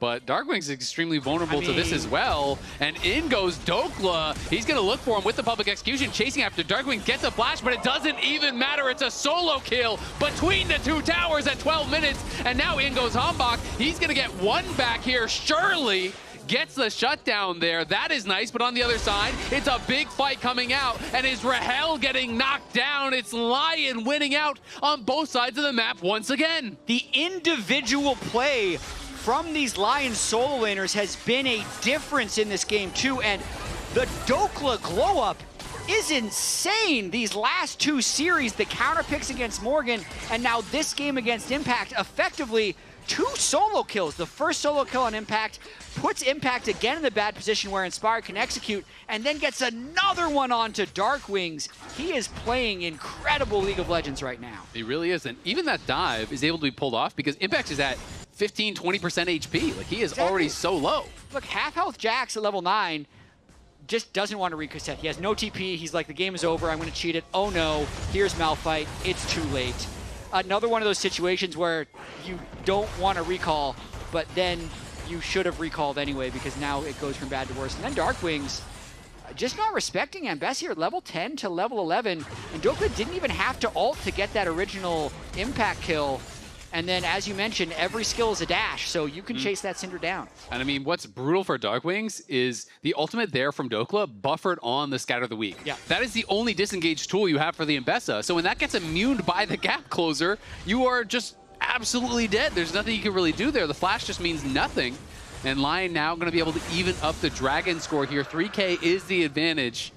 They're not completely out of this just yet. I mean, Darkwings at least is kind of even in gold, but both bot and top are such a disaster in this game that it is going to be really, really tough. And Inspired working quickly towards his second item will have a ton of CDR with the early Zeeks, and every item he's going to be buying is going to have CDR in it. So it's going to be very, very difficult to play around this Malphite ult when your flash is such a long cooldown and his ult is such a short one. Yeah, and they spent so many bans to try and protect this Syndra, mid lane bans, but Malphite's still open and he's vulnerable. And look at this, the cheap build from Inspired. He is so strong right now. With Zeeks and Protoplasm Harness at level 10, he won't, it takes so long to kill him, so he can ult pretty much anywhere he wants. And LYON's a minion, they see him now. Darkwing's going to be able to land the scatter. The Encore comes through. He's charmed up on the other side. It is going to be Hambach on the run with the Cyclone trying to get out. They do get one kill. Now they go for the disengage. And they're trying to find Inspired. He is very tanky, though, and he's just going to ult right back in onto the head of Hambach, and he is knocked down. Darkwings, though, wants to try to find more. Won't really be able to get it. At the end of the day, it is the one-for-one trade. Isles for Hambach. Yeah, I meant to say Isles is a minion, not LYON is a minion, but even if you're a minion in the jungle, when you walk over Control Ward, it's pretty obvious who you are. And he was a bit early on that play before Inspired could join up. They were going for a big play, but they still end up getting a 1-for-1 trade. And Dokla stays isolated in this top lane against Impact, where he's going to continue to be able to grow his lead. Yeah, exactly. Just constantly harassing him. Every time he has that W up for the shield, you just kind of go in, you chunk him under the tower, use the W to absorb that turret shot. And that is why Ambessa can be so oppressive from ahead, constantly harassing you under your tower. You can see that Isles is up towards that top side. Now, does have that rocket belt and is going to be able to stop the recall there of Impact, who is just having a rough time. Yeah, I mean, it's a 2-level advantage. Dokla is consistently pulling that top lane wave, so it will aggro and threaten a freeze against him, and then whenever they see Impact actually goes back, Dokla will quickly shove it and then continue to chip at the turret. So not only is he crushing him in gold, he's also denying him a large amount of experience. And Isles just has no reason to leave, right? It's 3 interrupts now from the Nico onto Impact's recall, but it's not like Sentinels can punish anywhere else on the map.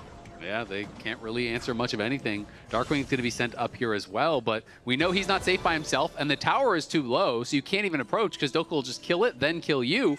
Now he's going to try to walk up here, but Dokla is up 2 levels over the enemy top laner at this point, nearly 14, and Impact has yet to hit 12. What a couple of days for Dokla. This guy is playing at such a high level with the crazy counter picks yesterday, and now just straight up meta Gnar and Ambessa. Inspired is here. Impact's going to get the bad news. Nice counter-strike. Will buy a little bit of time, but can they go back in? Crystal Arrow comes from downtown. Impact will survive for now. And it is going to be the disengage, so Sentinels at least do not get picked off, but there's 4 members from their team down here to just create a stalemate where Berserker is still pushing mid. Yeah, should be a bigger gold advantage here for LYON. They recognize that everyone from Sentinels move bot lane, and Berserker is able to just take down that crystalline overgrowth. And in terms of Inspired's ultimate, it's already half the way back, so he can look for another play soon. Jumping forward and cloning back is just kind of sidestepping back and forth here, but not going to really be able to find a play. Rahel does not have an arrow, of course, as he used it down on that bottom side. And Inspired nearly has his own ultimate back as Isles is just harassing the Sentinels members who are trying to get in for this scuttle. They won't be able to get there. Inspired finishes that off, but Hambach skirmishing back and forth with them.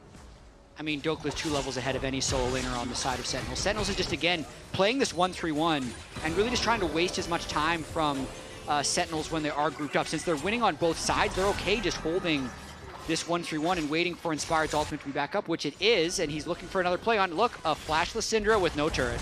No shot, unstoppable force, and he gets cut in half by Dokla. It's just that easy. Saint arrives, say high five, guys. Nice hustle up here. A little bit of encouragement. I was here too.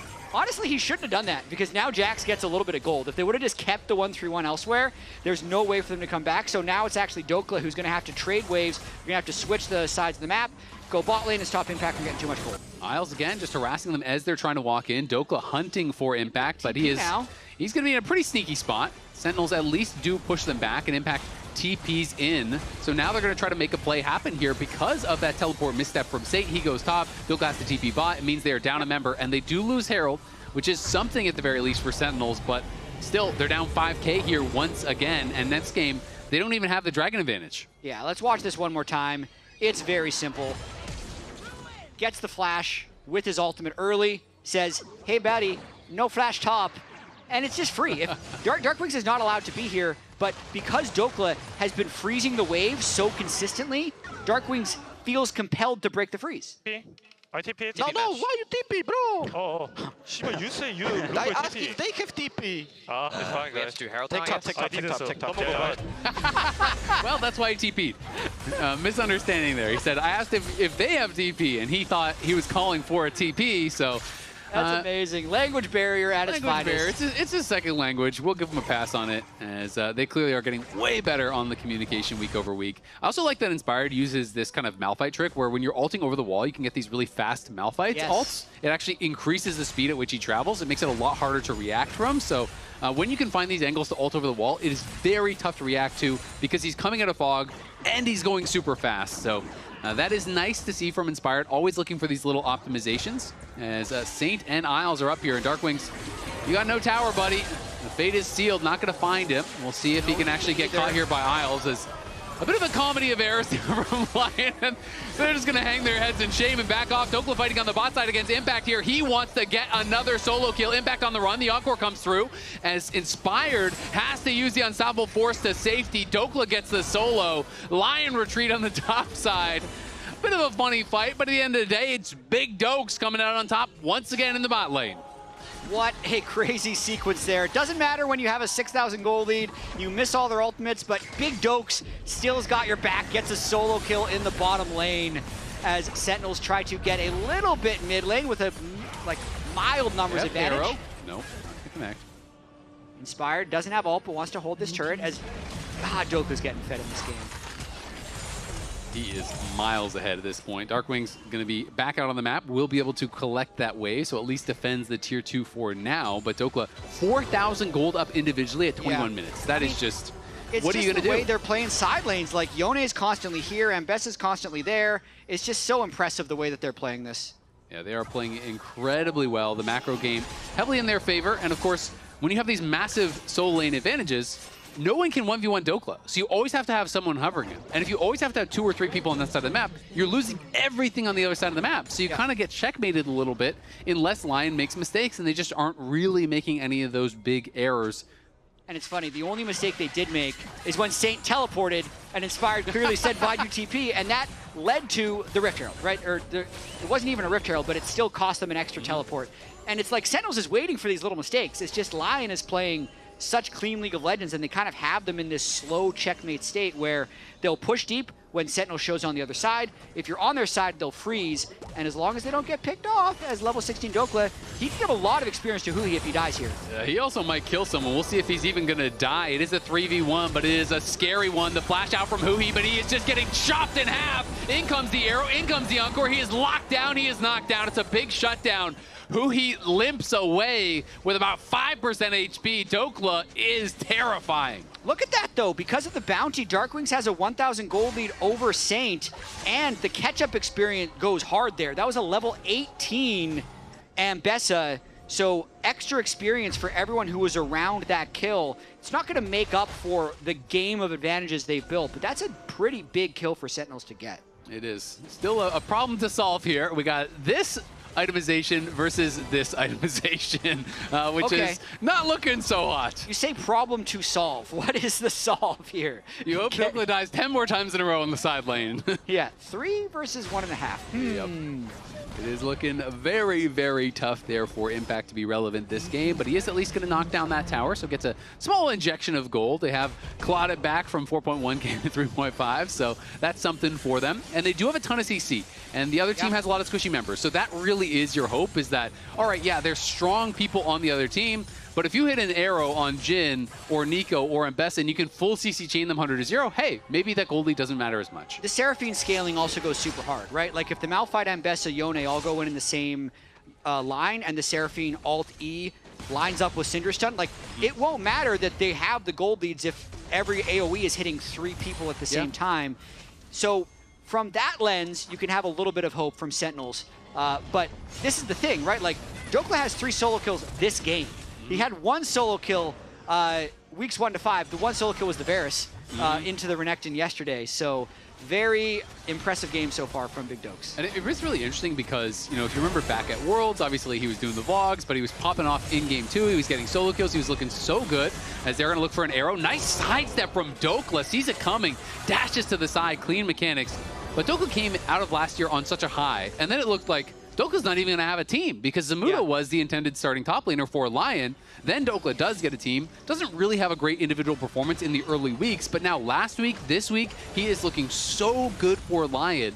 And it feels like he is back in the groove here and now hunting Impact, who immediately pops the Counter-Strike, has to flash the deadly flourish there as Berserker had that targeted correctly. Yeah, and they're just holding off all 5 of Sentinels mid with 4.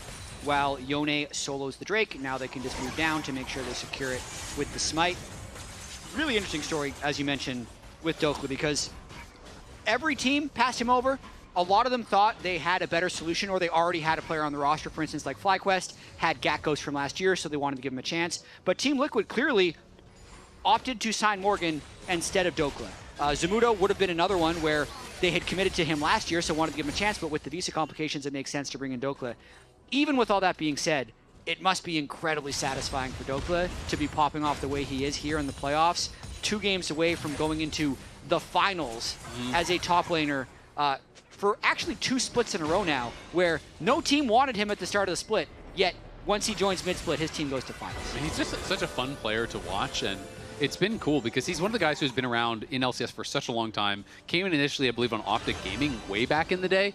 And, you know, was able to kind of really reinvent himself as a player, went down to Tier 2, you know, won most valuable prospect in Tier 2, he was came back in Tier up. 3 before in Tier 2. It's crazy how far the fall was before the rise. But came back up, you know, won a title with Energy, you know, has had some really good performances, even, you know, representing himself well internationally. And even, you know, kind of from the, like, content aspect, you know, I remember when he came back in last year, him talking about how he felt like he went about being a pro wrong. He didn't care about content and interviews and being entertaining and doing this stuff in the past, and how he was telling me he really wanted to do both this time around, and seeing that as an important part of being a pro, an important part of having a successful ecosystem, you know, is being these brands and being these players that people are interested in watching and think are fun and funny. And I think he's just done such a fantastic job on all accounts. Yeah, we appreciate it. On his off day last week, that would have been a rest day for the rest of LYON. He came in. He was on the analyst desk with us for the whole day and also did pro. So shout out to Dokla as we have a 5,000 gold lead. It has frozen a little bit here in this game for LYON, and it actually feels, aside from the Drake stacking being in LYON's favor, so even a little bit more one-sided, feels a lot like that last game where Sentinels is just on the outside, but one fight could put them in a good position just because of how cohesive their team fighting can actually be. They can't play side lanes. They can't keep up in these side lanes.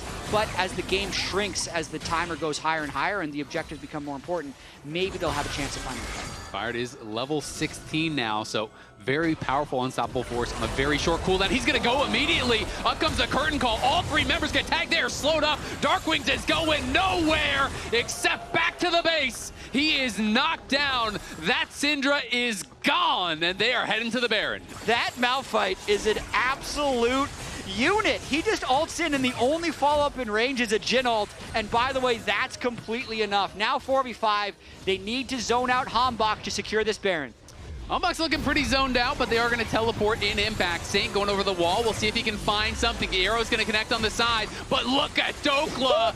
Seraphine is gone in a hurry. Impact is not going to be able to do anything here at all. Dokla just fighting past Impact, looking for Hambach, trying to knock him down. Rahel, though, going to be able to knock down Dokla's Inspired, claims the Baron. Saint going to be able to push forward and get one more. LYON crushing this game, 13-5. They've got the Baron, 6.5k gold lead, and Soul is in a minute 40. Nice killer instinct there by LYON. Everyone actually leaves the pit, and a smiteless Malphite is left inside to finish the Baron, but it's the right play. They annihilate not everyone, but effectively everyone on Sentinels. Watching this ultimate one more time, sees the angle, goes through the Alt-E of the Seraphine, just the E, to avoid the root. Slow. And then the Zeke's just slows enough to line up the Jhin bullets, no problem, and it's an easy kill. Yep, the Zeke slow as well as the Malphite shard there, slowing him down even more. Gets in the middle of all 3 and just knows, hey, I can look for these sort of angles. That is how strong he is. He was level 16, the enemy mid laner was still 15. Even on this kind of more supportive style of jungler, he is keeping his farm incredibly high. And these are the inspired kind of accolades since he has been in NA. These are the teams he has been on. Nearly a 70% win rate in NA, 5 titles, 3 MVPs, 3 first-team All-Pros, and he's made it to 6 internationals. So has been completely dominant since making it into the league, and it felt like Blabber is trying to reclaim that throne from him this split. It was feeling like almost a sure thing for C9, but as LYON is getting better and better and better in the lower bracket, it is feeling less and less like a sure thing tomorrow if LYON makes it there against C9. Absolutely. Hambach trying to get control of this Soul, though. Inspired has ultimate again. He's looking for the angle. Yeah, we'll see if they can actually find it. Hambach struggling to get in. The curtain call is going to get ripped open here. Impact on the side. He needs to run. He's going to be able to hop back to his ward. Stay safe for now, but Hambach down to about half HP. Darkwings knows he needs to get into the team, but Isles finds him. Flash forward. There is the Deadly Flourish as well, rooting him up. He goes into stasis, but Dokla is stacked on top of him, and he is going to get knocked down. It's a killing spree there for Berserker. Rahel was peppering Inspired, but couldn't do any damage to him whatsoever, and it feels like the fight is already over. The soul is already given. Looks like Rahel had a little pea shooter. He was trying to break either Inspired's Rock Solid shield or the Canik shield, and he did neither. So I think that lowers their chances of winning, seeing that fight as well as the soul going over. It is looking very easy for the bruisers and tanks of LYON to go anywhere that they please. Hambach might look for an angle on Berserker here. They need to make some type of desperation play. Maybe a bit of a tempo trap here. You'd expect him to be back in base, but there's just no angle. Berserker's playing to the side very well. And Inspired held his ult through that whole fight, so he still has it, right? And yeah, you can go for an engage here, but if you flash in, you're just getting ulted by Inspired. And he is just walking forward confidently, level 17 on the Malphite. Unstoppable Force ready to go. Hambach still waiting in that brush. Gonna see if he can find a long distance flank here. Impact back to base, has the Seeker, so maybe they're gonna go for one more desperation play. But I think Inspired has sussed out where he is. He's looking for him with the sweeper, but stun comes in. The arrow connects as well. Great CC chain, but it's only onto Isles. They do knock down Isles, but will that even matter? The Seeker's gonna get used there by Impact, trying to buy some time. Dokla looking to get on the run. Sentinels know they need more from this, but Inspired is not letting Hambach in. He's just pushing him out the side. You can't get past the rock. Yeah, Inspired does a good job marking enemy jungler, but they do land enough CC onto Isles that Sentinels can at least push back that Baron. So the Baron power play will be done for as they go back to base with their soul and still have very healthy gold lead as well. They are very far ahead. 8K, and you can say about 6K worth of stats from the soul, so that is About a 14,000 gold lead, if you want to talk about it as far as stats are concerned. Plus, they have XP advantages as well. It is rough, but at the very least, Sentinels do hold the base there. If they get a kill, yes, it's only on the support. And now Isles does have a Seekers on top of that Frozen Heart, so tons of CDR and a little bit of playmaking to boot. Berserker, another solid game as well. 3-0-3, still deathless on the series. But back to your Inspired point with how dominant he's been in NA, I think the most impressive thing to me is the way that every team he's on plays like an Inspired team. E.g., because he'd just come over and Danny and Jojo were on that team, did take some time, and it really felt like that was the NA Rookies team. But then also watching the way FlyQuest developed with their young players, Busio, Quad, Masu, and now this team, like we were talking about the series yesterday, LYON series yesterday, when they pulled out all these fun counter picks, they were flexing more, and we're like, drafting-wise, that's the last one that reminded us of that was the FlyQuest versus Gen G best of 5 at Worlds. But then even just like the slow control, the way they play here, feels so much like the FlyQuest that we saw last year. So that's the thing with Inspired, is he's so good at getting everybody on the same page, and that page is like a really high-quality page of how to play League of Legends. I mean, he's such strong opinions about how to play the game, and he's obviously very, very effective at teaching that methodology as well. You know, you mentioned it, Jojo and Danny leveled up tremendously playing with him. Busio, Masu leveled up tremendously playing with him, and now I think we're seeing that from Saint as well. Saint really has improved by leaps and bounds, playing with Inspired. It feels like he's way more on the same page, making way fewer mistakes than he had been in the early weeks. And it's February 28th. Like, they're going to be together for 3 splits. You know, assuming that they don't tilt. Everyone's worried about the mental boom of the Inspired toxicity. But listen, winning clears all problems. It's only a problem once you start losing. Winning. If you keep winning, it's never going to be an issue. So if you go international, you just have to beat easy teams like Gen G and T1, you know, so just keep winning, no problem. Hey, man, BNK Fearex, they're inexperienced too. You never know what's going to happen. Never know what's going to happen. Gen G, they're going to win. Everyone just accepts it. Okay. Gen G, okay. Everyone else, maybe you have a chance. But Sentinels trying to hold on to this game. Of course, in desperation hours for quite a while now. It is 34 minutes in. It feels like LYON don't want to take any risks. They're just going to take the guaranteed plays. Now they are starting up the Baron here. Hambach will be able to immediately spot it, but the question is, can he do anything about it? Going to take a pretty big chunk of damage there from Berserker, and Saint goes over the wall now looking for him, but he's going to try to find an engage of his own. The Counter-Strike won't find anything from Impact as he arrives with a teleport. The question is, how do Sentinels get in? No one's actually walking forward. You're just kind of poking over the wall here.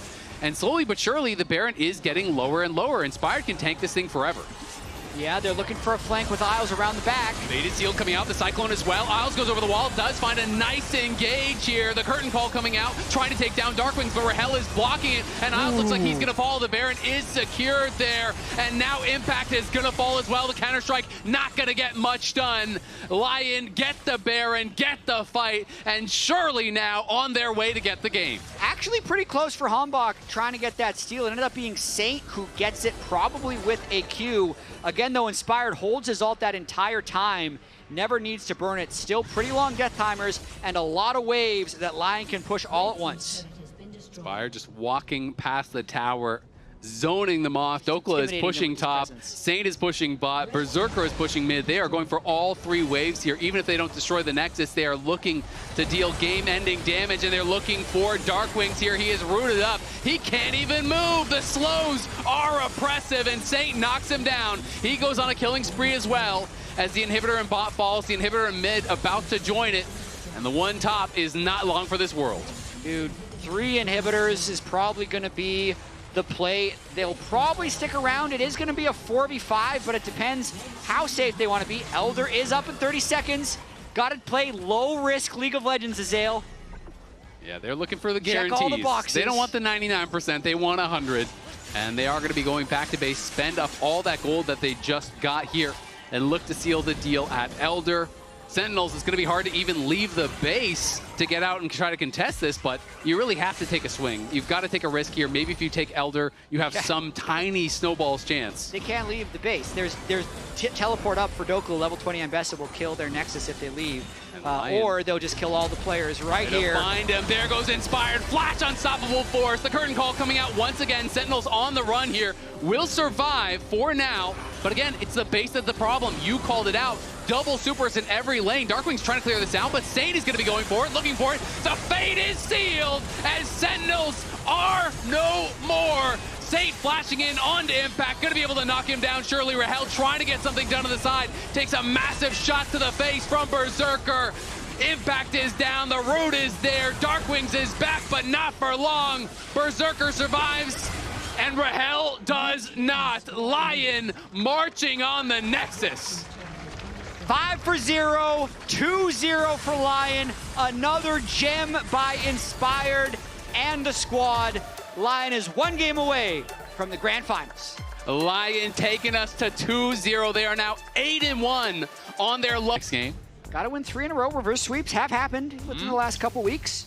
More Nocturne and Pantheon bans right off the bat, so no global junglers. And as we were saying earlier, LYON, with how much control they've had in the series, doesn't seem like they're needing to throw or wanting to throw any curveballs in this draft of Sentinels, so yeah. I'm expecting them to draft pretty standard. I would think so. If it ain't broke, don't fix it, right? And it is just going to be a continuation of these AD jungle bans as the focus. A lot of AD junglers already out of the pool, with Jarvan, Xin, and Wukong having been played. Now, Vi, Pantheon, Nocturne, all going to be joining them in that ban list.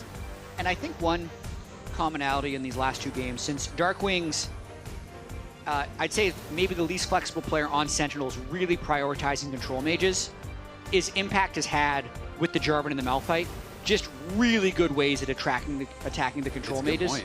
So with Nocturne and Pantheon being down, Malphite and Jarvan being down, the standard pool doesn't necessarily have that, especially with Vi being banned as well. Yep. But we'll see how the draft plays out. Maybe there's a Zac angle somewhere. Just throwing it out there, but unlikely. Yeah, I mean, the problem with Zac and a lot of these champs is just that there's no AD mid laners to pair with them. Yeah. There's one in the top 20 most picked. It's Yoni. That's yeah. literally it. And Malphite's just the better Zac. So so it's kind of tough.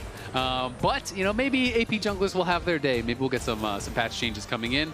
As Varus is up and available, is going to be grabbed here by Sentinels on the first pick. We're assuming that's going to Rahel, unless Impact wants to take a page out of Dokla's book, but I would not expect it whatsoever.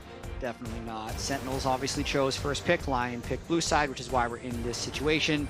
A lot of scaling in all of these LYON drafts all weekend. Sivir being locked into likely Varus. Won't win the lane, but can also just shove and farm and become really strong later. Inspired looking very relaxed there on screen as he is considering what pick they want to go for next. Trundle would be, you know, one of the AD junglers that is kind of up and available, and I do think, again, when you're playing against carries without a dash, the pillar can be quite effective, but instead it is going to be Ryze, one of the primary champions that has been quite popular in mid lane throughout this whole season. But both Anivia and Cassio are available, and those are champions that are considered pretty strong. I tend to think that Anivia is the better option these days, but Cassio is something that Darkwings has shown, and Anivia I would think would be in his pool because he plays all the control mages. Yep, he's played it last year even. I believe he'll lock that into the Ryze. Bit of just a handshake matchup, to be completely honest. Ryze was banned last game, not banned this game, so more trading. That's okay. That's a pretty good burn. That's a pretty good burn. I do really like the Anivia, not only for this matchup, but just in general, because Sivir is also very short range. So, you know, when you have short range carries, you are very vulnerable to getting walled off, and you get stuck in the Glacial Storm, and it can be really difficult as long as you have frontliners that can actually create space for Anivia so she can walk forward and find these walls. I think it could be quite good against both of the carries there. You got your wishes, Ale. I did, and Alistar is also great into Sivir because you cannot spell shield the combo. Because Correct. If you WQ, all it does is block the W, and then the Q comes through buffered afterwards, and you're immediately knocked up. So you can't spell shield the combo.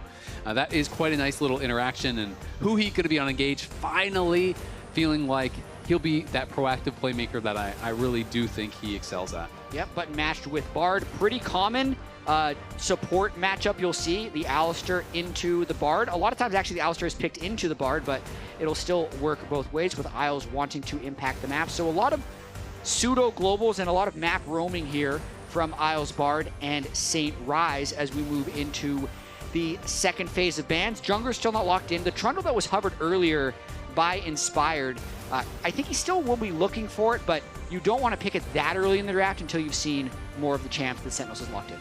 Yeah, I mean, I think it could be pretty effective, but we'll see. Playing again, you know, more of these melee champions, less attractive when there is Anivia. They're playing tomorrow, buddy. Hold your horses. Gonna have to wait a day, as these guys have to finish their series first. Cassante gonna get banned out. Impact yet to go towards, what everyone really associates with him, which is kind of those tanks. They are still up and available, but clearly not feeling like they are as strong in the meta, or not feeling like, they have been good in the draft. Trundle ban could set up a Scion later. You don't want to pick Scion when Trundle is available. But they also, because they had first pick, they're not going to have the fourth pick or the last pick. So LYON can still control this last phase of the draft pretty well. The Trundle ban does make me think Sentinels are going to play a tank top. That they are definitely considering that at the very least. It's always a lot harder to be going, blind tank if Trundle is on the table. Sign going to be banned out as well, though. So now, kind of the two strongest blind tanks are gone. You can play Ornn, but a lot of people are feeling like Ornn has some more difficult matchups these days and isn't as safe. Well, they're not picking Yuumi this game because both the supports are locked. I like how they drew the Vayne ban as well. This sets up Scion even more, which is why we then see the Scion ban. So taking a few champs away from Impact. Ornn is still up, though, if he wants it. I'm not buying what you're selling, Berserker. Are they going to let Dokla play Jace, his old favorite? It could also be Jungle Jace, which had been really popular for a while, but did kind of fall out of priority. But I'm not going to buy the hovers until it is locked. But would make sense as a pick because, again, it's another flex pick. This is something that LYON is doing, I think, so well, is locking in these flex picks. It's like, great, you're going to be able to answer one of jungle or top here, but you don't know what it is. You don't know what you should pick. If Impact goes for something that is supposed to be a counter pick into Jace, and then all of a sudden that's now in the jungle, and Dokla's counter picking you, like that gets really difficult. So we'll see what the answer is going to be. I like Skarner quite a bit here. Again, relatively short range on both of the carries when you're looking at Sivir and the Ryze. So if you can get walled off with the Anivia, it's a great combo. You can stun them into the Anivia wall with the Skarner E. So charging in, stunning them against the wall, throwing down that ult. There's a lot of CC and a lot of zone control here from Sentinels. I think their draft is looking pretty promising if they can hold up in the early game. Oh, okay. This is actually super good into Jace. It's good into Jace, it which could get means flexed. That's probably a flex to Jace jungle because this would be the counter pick into the Jace, and with the Gwen hover, and Gwen that's part of the plan. Gwen is really not fun for Yorick to lane against. I play a lot of Yorick. Jace is one of the very best matchups. Gwen is very difficult. Generally, champions that scale well and don't have to care about your cage are tough to beat. And so I do think it is going to be Gwen top and Jace jungle. We'll see where they do end up going. And that's kind of my expectation. And so Impact looks for the counter pick. But again, these flex picks from LYON, I feel like they have just evolved their drafting to such a high level. These last 2 days, they are looking like by far the best drafting team in the league. It really seems that way. I feel like you need to start taking last pick as your choice against LYON. Or even blue side because the camera angle is better, and then see if LYON actually wants to have last pick because it just feels like they're taking such advantage of having last pick in these drafts. And this is the first Jace in Inspired's career, but again, this guy in solo queue plays all of the other roles. I really think he will have practiced Jace jungle as well. It was quite meta early on in this season. Have been getting played quite a bit around the world and a ton in solo queue, so definitely expecting him to be very practiced and polished on the pick as he seems to be on pretty much everything. But worried again for Impact as now he tries to go for the counter pick and he is instead stuck in a matchup that I think is very, very difficult for the Yorick. You kind of get outscaled in the 1v1. You can avoid the Yorick E with your Shroud as well, with that Hallowed Mist from Gwen. So things going to be looking pretty difficult, I think, for Impact in that 1v1. We do have a pause that I imagine will lead to an investigation, though I see Inspired Type's Rune Bug early on in the chat. So was it a bug or was it a misclick? Because we know Sentinels had to play with a Guardian Aatrox before. I'm looking at the runes so far. They did not have to play with the Vayne. It's at least the keystones seem correct. So we see Conqueror on Gwen, First Strike on Jace, Conqueror Ryze. Is potentially the rune bug we're talking about. I like how we see Inspired saying rune bug, and then Impact immediately goes, can't remake. He's like, I had to play with Guardian, buddy. It could also just be a secondary rune, right? Sometimes it is that case, but I'm assuming it is going to be Saint probably wanting to play Phase Rush instead of the Conqueror. Phase Rush, very, very standard when you are playing against the Anivia, so assuming that was the accident. Generally, if you haven't heard this spiel before, how it works is they have a full recording of everything from the player's PC, including all of their inputs from mouse, from keyboard, and they're going to go back and they're going to find out, was it player error? Did they click the wrong rune? Or was it a client bug? If it's client bug, you get a remake. You can fix that. If it's player error, well, tough luck.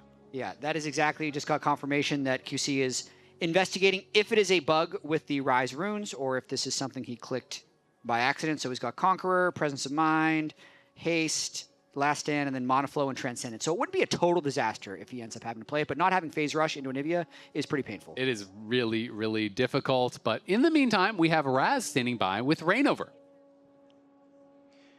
Yeah, while we're waiting for the confirmation on the rune bug in particular, I got Reignover here with me because you guys have been on an 8-9 run, winning 8 of the 9 games you guys have had. Can you speak to me about the kind of success you guys have been having recently? Oh, I mean, I think it's just we're just having momentum. We're just getting confident. Every match we play, we're getting more comfortable about the win condition of the comp we're playing. So I think it's just being on a good flow. A lot of it is also coming off the back of just ridiculous drafts where you guys are flexing everything. You can't really trust going up against you guys when you have last pick.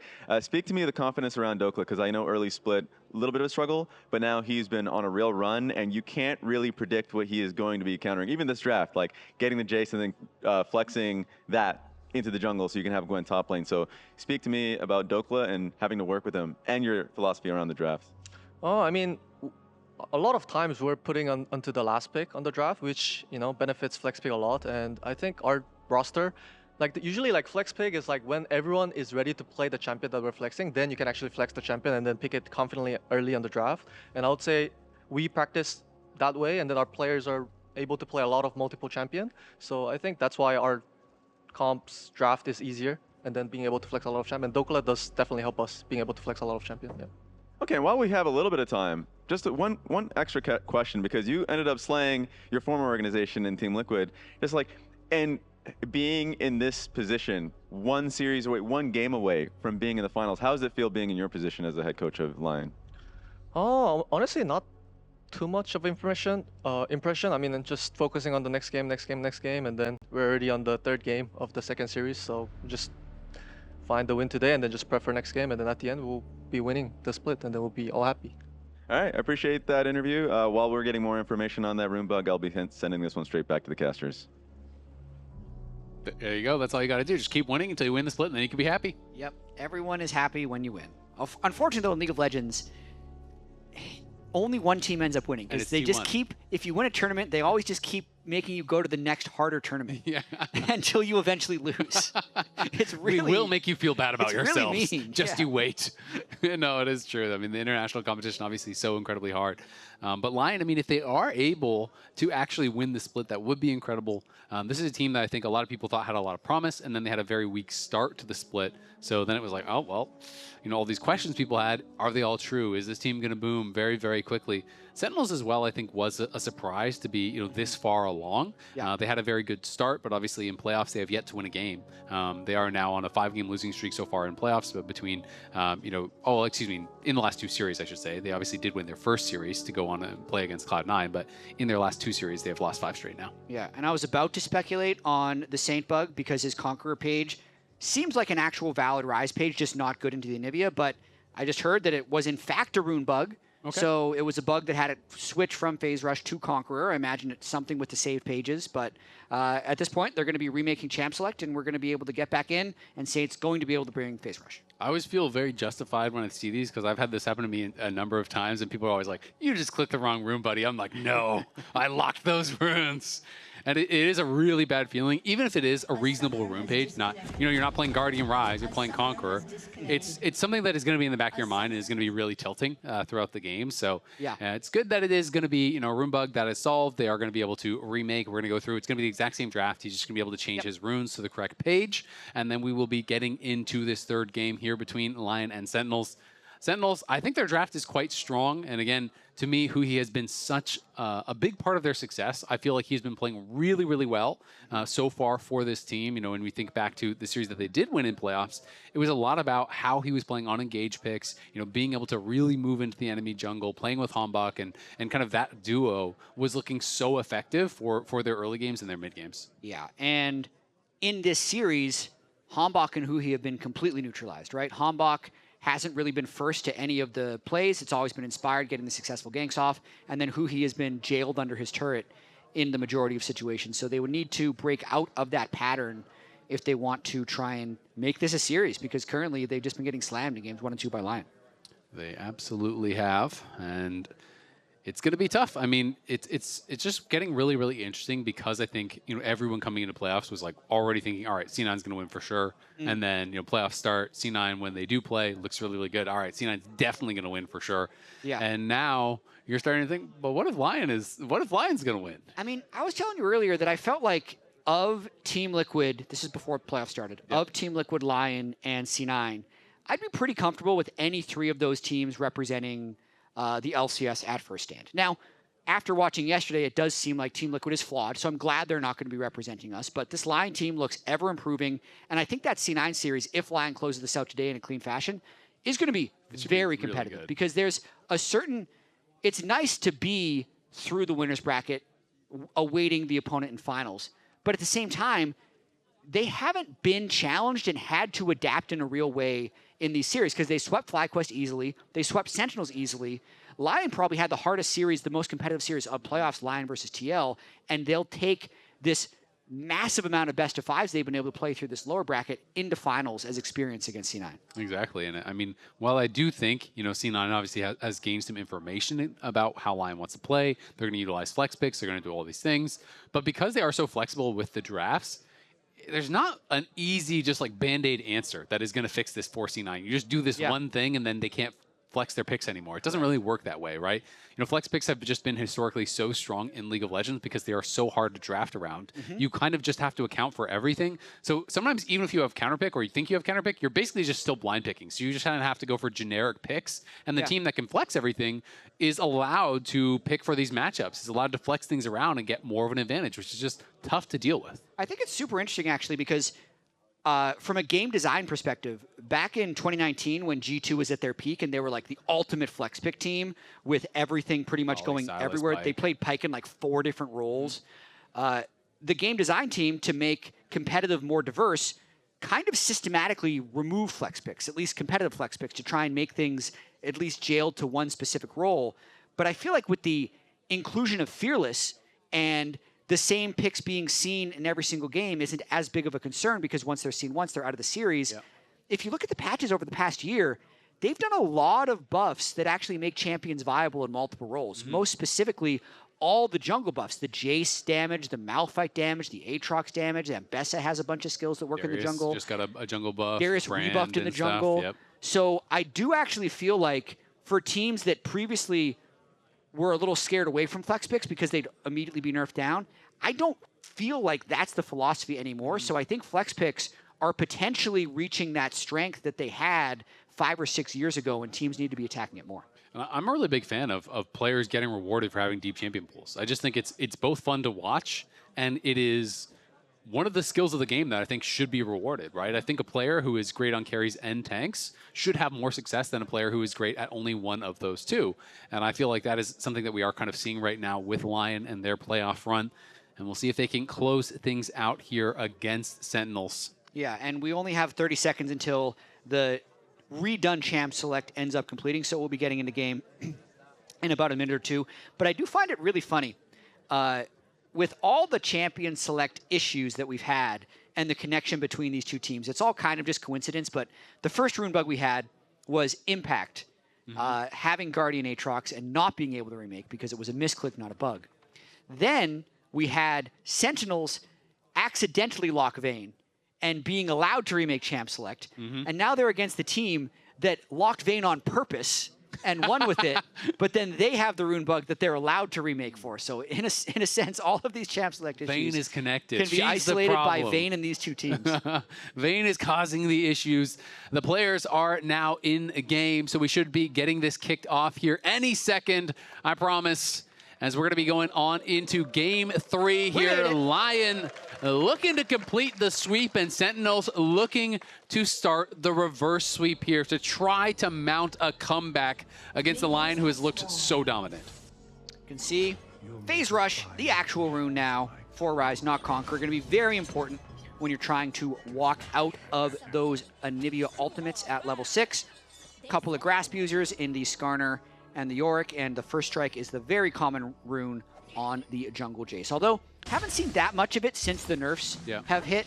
it was kind of permabanned for a long time before the nerfs, but it's taken a bit of a backseat. I mean, one of the things that's so annoying about this champ is basically how people kind of play it is they power farm and then they just drive by lanes and hit you with a shock blast, farm some first strike gold, chunk you out in your lane, and then kind of on their merry way, just continuing to farm. It can be so oppressive once they get enough lethality and they're just walking through these lanes, kind of winning lanes just straight up through poke. It is really, really tough to deal with. And you get to a certain point where if you face check the Jace, you are just going to get one shot as a jungler. So it is very, very difficult to play around. Impact here fighting for the push here. You always want to try to get your ghouls out and fight around those, as Dokla knocked down a couple of them and then goes in for a trade. But Impact with the push here is going to have the morning mist, but he had no Graves ready, so now gets one with the Q, and Dokla incredibly low. Definitely over-traded. He wanted to contest the push, and it is very tough to contest the push of Yorick early on. Yeah, really nice grass proc that Impact got on the end right there. So Dokla going to have to make this wave crash in and might miss a few CS as well while the ghouls harass him. Yeah, this matchup, as honestly most matchups for Yorick, is how many morning mists can you hit? How many E's can you hit to be able to actually summon those ghouls and harass them down? You're looking for these trades, chip and poke and prod. And you know, the difficulty for Impact in this one is that Gwen is also a champion that can split push. Gwen is a champion that can ignore your cage with a skip and slash. Yeah. And Gwen is a champion that can outscale you in the side lane. So that is kind of a recipe for a tough matchup there for Yorick. But of course, if you get ahead, sometimes that just doesn't even matter.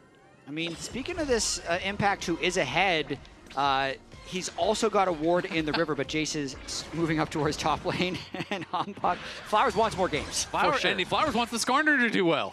He's on his namesake. He wants more Skarner, so Hanbok has to perform on the Skarner so Flowers can get to watch more Skarner games. That's true. That's very true. Oh gosh, that is getting risky here. Dokla! Wow, that got very dicey for Dokla as he tried to greed for a little bit more gold. See how much gold he has, I'm curious, because my guess is he was really close to a buy. 550. So he probably wanted to be able to have like an amp tome and a refillable or something like that would be my guess. And so refillable. Okay, there you go. So same thing. He wanted that 550 for the base to have a reasonable base there. And Impact is going to be grabbing that cull, and he's going to hold on to his TP and just walk back to lane, so the wave is pushing towards him. So we'll see now after this reset if Dokla can stabilize a little bit. He's going to be scaling with that call. So early lane seems okay for Dokla. Dropped a few minions early on, but was still able to get that first base. But Impact will have the teleport advantage on him now, and Hanbok might be going for a bit of a lane gank. He's got a tiny bit of free time. Yeah, I like it. He's going to look for the angle here. We'll see if they can set it up, especially if Dokla uses the skip and slash. Could be problematic for him, but that is a very big wave to fight into. So Hanbok just going to be going back to his camps here and continuing to farm. Yeah, maybe he was hoping that Dokla would commit a little deeper in so he could pull him back into the turret with the Skarner E, but didn't go crazy, and he's just going to have to clear his camps now, otherwise he's going to fall too far behind the tempo of the Jace. Exactly. You can see they also have a deep ward over on his Raptors, so he will be spotted now and Inspired, just continuing this clear. Impact does connect with the Morning Mist and is going to be able to chunk Dokla down. Inspired, this is the kind of play pattern that I'm talking about. Just walks through, you throw a shock blast. Of course, this one did not connect. Stole some minions from Saint. He did, but you know, if you hit that shock blast, a couple hundred damage, you're feeling pretty good about it. That is just like minus a potion or two from Dark Wings, and you can kind of just win lanes for your team sometimes just by doing these little drive-bys. Yeah, or steal some experience, make it so he doesn't hit level 6 first, tilt him, the cannon. send us to game 4. Bro. Yeah, oops. Got my item, though. Exactly. Dokla continuing to be pushed in here as Inspired is moving up towards that top side. Has cleared so fast that he has some more free time here and is heading like he wants a deep wraparound potentially on Impact. Impact has gone back to base, though, so he is playing safe until the TP comes back in. But Dokla has no ult. This could be a tough one, so I think Inspired's probably just looking for a little bit of poke. Yep, probably another EQ. With the ward still there, so Impact will see him as soon as Inspired enters the river. Oh, he has 6 now. This could be problematic. The needlework coming out. Flash forward immediately there from Dokla. Impact getting chased down. Is he going to flash? Holding on to it for now. Flash way too late and flash into the needlework there. Impact With the mechanical misplayed, it means that Inspired grabs first blood, and again, Impact is behind. This has just not been Impact's day. The Jax game into Ambessa, and then this one, I agree with you. He flashed way too late. He likely lives if he just flashes early. Maybe he was a little worried about if he flashes, then Inspired can close the distance with like a flash melee Q for the slow, but ended up dying and burning his flash regardless, and loses the plate to Dokla. I mean, really, all you have to do on those kind of ganks is self-cage and flash back. Just walk back, you know what I mean? Like, you just throw down the cage against the wall. They have to path around it. Like, that is going to be enough generally to get you out in those kind of situations. Or if you want to hold your flash, you've got to flash the third hit of the needle. I'm going to run all the way around him. Okay. And try to gank him He on might the just TP back because he he has TP? Yeah. Do you think we can kill him if he TPs back? No. But I won't be think 6. We should try now. Yeah, we should. It would be good for me, yeah. On the cannon, I think. Okay, on the cannon, but I'll try to chunk you bar. got the 6 on the cannon. Okay, let's go.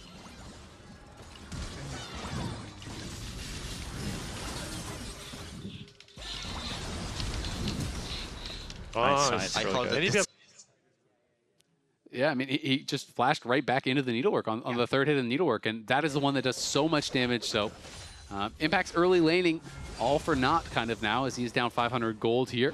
And Inspired again, strikes first. Really love seeing the planning, regardless of he's going to have TP, judging if they think they can kill him or not, talking about when they're going to be getting level 6. So much of that gank premeditated on the cannon. That's when he shows, so they have the ability to push him back. So yes, Impact could have outplayed it, but the fact that they went for it ended up paying off. Ombak looking, can't quite get in range as Darkwings unfortunately misses the stun. He did try to find that setup as now the needlework is back and you got no flash. This is problematic here for Impact. He is going to be ran down and he is going to be cut down. Impact healing up with the grass, barely survives. Now the tower shot could mean something, but the Hallowed Mist is going to keep Dokla safe. I think it's about which jungler can run up a little bit faster now as well, because he could out-sustain him, and that's why he's just going to decide to recall. Impact stays. No, but Inspired thinks he's gone. Impact gets so greedy on a lot of these plays. The ward is going to reveal him, though, so now they know he's there. Inspired's going to come back. He's just walking right back, and Doke's going to try to play dumb and say, oh, I don't know you're here, buddy. And then, surprise, Jace is around, and now you are in trouble. Shock Blast connects. Good cage from Impact. Impact, though, if you just spaced earlier, the wave wouldn't be that bad. Now it's like he's kind of jailed here, so Huhi is coming up to try to support because they know they need to get him this wave. Dokla is out of mana, so as long as Huhi can block the Shock Blast and prevent Inspired from getting in, he should be okay. Dokla does get a level up. Staying around here is going to have the skip and slash. Nice buffer on the combo. Inspired in the area helps to push that in. Yeah, I mean, the fact that the Maiden is still alive is what's keeping Impact strong in this. If he would have died to that original gank, it would have been huge, but they're going for a fight in the bot lane. Yeah, Hombok going to get ultied up. He throws the Impale down on multiple members, though, but now he has to flash across the wall as Rahel was not in position to help him. Isles going in. He's trying to finish him off, but Isles, you got no damage, buddy. He's got to flash right back out as now Isles is going to fall. Isles went on a magical journey right back to the base. Did not have the damage through that portal, and the teleport from Huhi came in to make matters worse. This is what you're talking about with Huhi on engage supports, at least. Getting unchained from that lane, roams top, then utilizes his spellbook teleport to get down bot lane and make a positive play. Really nicely done there from Huhi, and really from the whole squad. We can see this fight one more time as Isles was just harassing Hombok. Yeah, I mean, looks pretty good in the river right here. They think, hey, we can get a lot of damage down. Sivir as well as Ryze can be here, but getting the double suppress buys him enough time. Rahel pushes Berserker back from the follow-up, and Isles definitely should not have chased through. Thought maybe he'd get the execute, but there's still 400 health on the Skarner. Not even close. Yeah, I mean, a Bard at this point in the game with, I don't know what he even had, like a Kindle gem, you're autoing him for like 40 or 50 or something, right? You're not going to be killing him anytime soon. So he is pretty tanky. Dokla continuing to get pushed in as Impact, just trying his best to stay relevant. Yeah, and I mean, the fact that he lived through that last sequence when Dokla burned his second ultimate against him, got him to about 50 health, but then he stuck around, he greeted the wave, he kind of wasted Inspired's time, he got Huhi to come up. The main was alive this whole time, so he's generally okay in this stage of the lane. Could have kind of been a GG if he ends up dying there, but now he's at least able to get some push. Yeah, I agree. It was really, really big to live there because once your Maiden is on cooldown, you really can't do anything in the matchup. So that becomes very, very difficult, and it is a long cooldown here early on. You have to be careful about throwing out the Morning Mist too much because of these kind of things. If it overextends a bit and that gets taken down, again, you are very vulnerable.